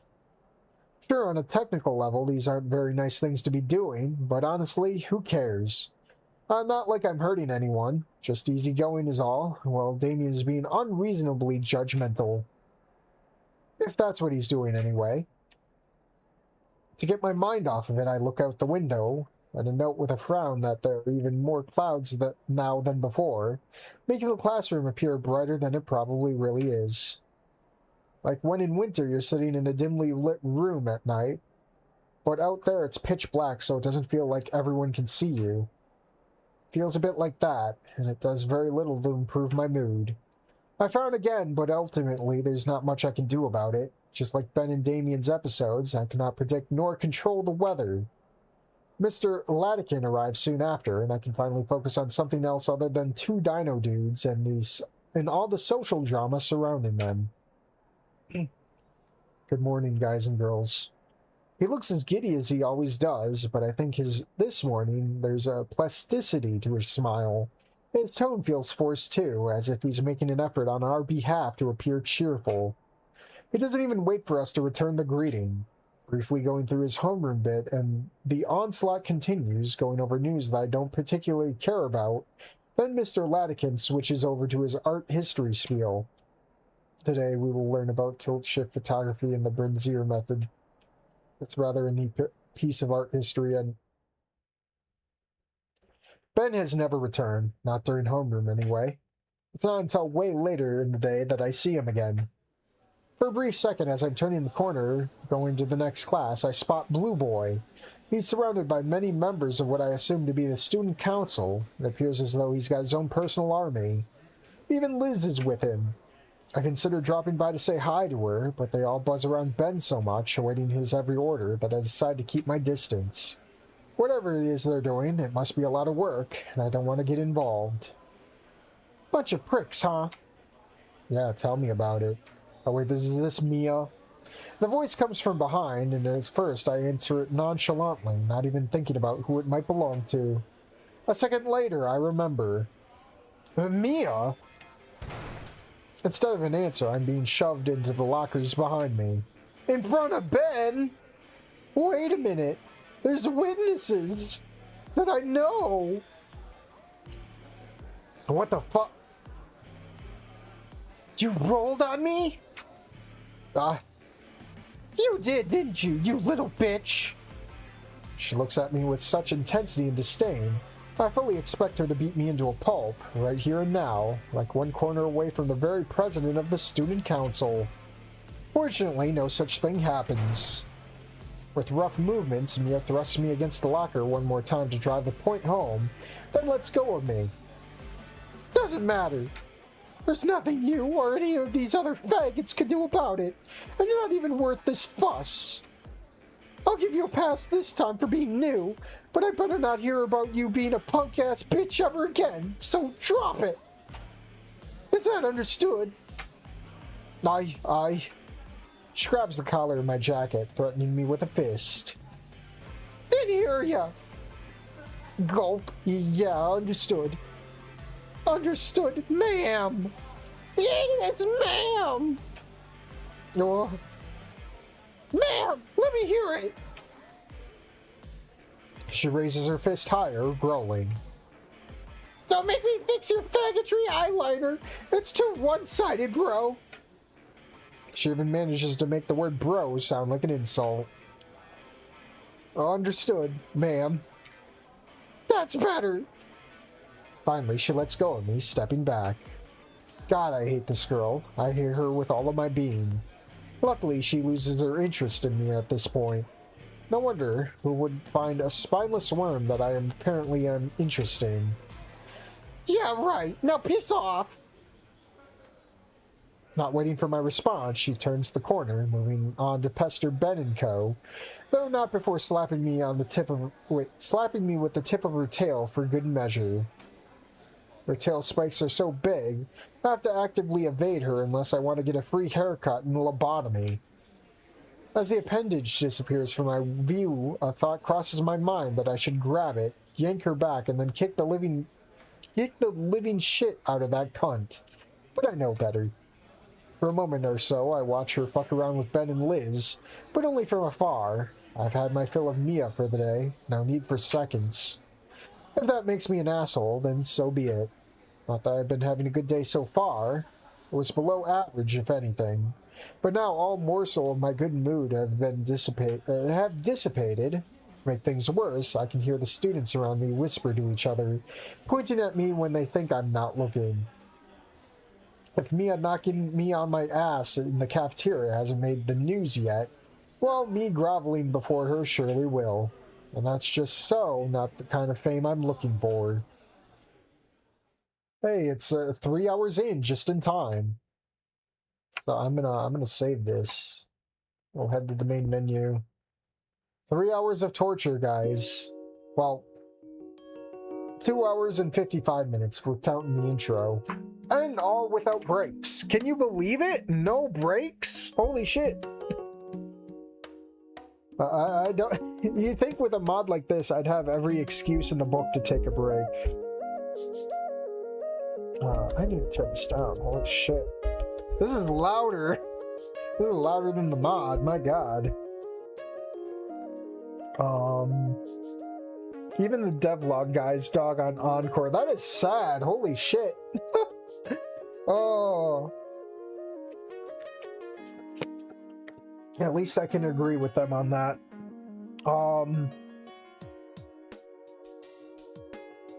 Hoodco. I wonder if Porker will be mentioned in Encore. That'd be funny. You know it. With some of these guys, man, you just step on their toes, and that's all they need. Oh, it just sends them into a frenzy, man. God, if it wasn't me, it'd be someone else. For sure, it'd be someone else. I'm just one of many other people. It's just my voice happens to be the loudest. Although I don't remember Encore having body pillows. That's true. Then again, I don't think you can sell products from Snoot game because co-op would fucking kill your ass. It's time to get another double dip of government money. Oh, she manages to make bro sound like an insult. Every Zoomer already does that on a regular basis. To have the option to beat up Mia would be surprisingly refreshing. Yeah, but as Inko, that's not going to happen. No form of Inko would ever fucking beat Mia up. Wanigamu's strongest soldier. Good lord, Wanigamu is boring as fuck. It is. But I'm sure we got like a good step into the right direction to go to pick this up Wednesday. I'm sure the next few decisions we make, if we can, I forget where the story goes from here. Like I said, you're right, it's boring. I think it's boring. I forget like most of the fucking shit in this mod. All I know is that Ben and Damien fight. Olivia's a weirdo. Liz is kind of into us. Proclean's a groomer. And Mia's a crackhead. That's literally the only things I know of this mod. Oh.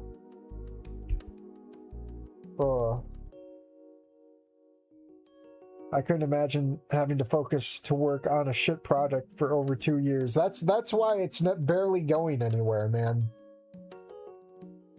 Even the developers seem to subconsciously find this boring. But they're too deep in to quit now, so they passively work on it. Like, if this was an effort done by the Don't Bite Me people or the Last Second Save people, this probably would have already, or even well, I don't even know how long Volcadera Nights was worked on, but if any of them worked on this would have been done already.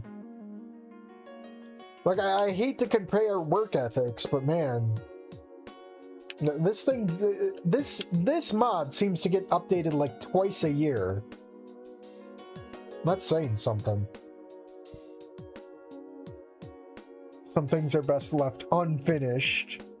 Well, how will I ever find out what happens to crackhead Mia's addiction? I want to see that to the bitter end, at least, man. Oh. 8 o'clock already. Yeah, tomorrow will probably just be bug fables. Or if I'm too tired to, like, voice stuff, I'll probably put in a different game. Maybe, well, no,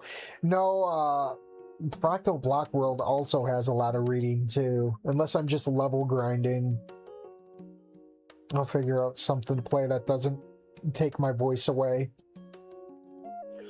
Because I'm gonna need it for Wednesday, especially with all the Denny voicing. It's gonna be great. But I'm gonna get going for the night, and wait, Roach keeps dropping art on the board. I want the fucking game. Yeah,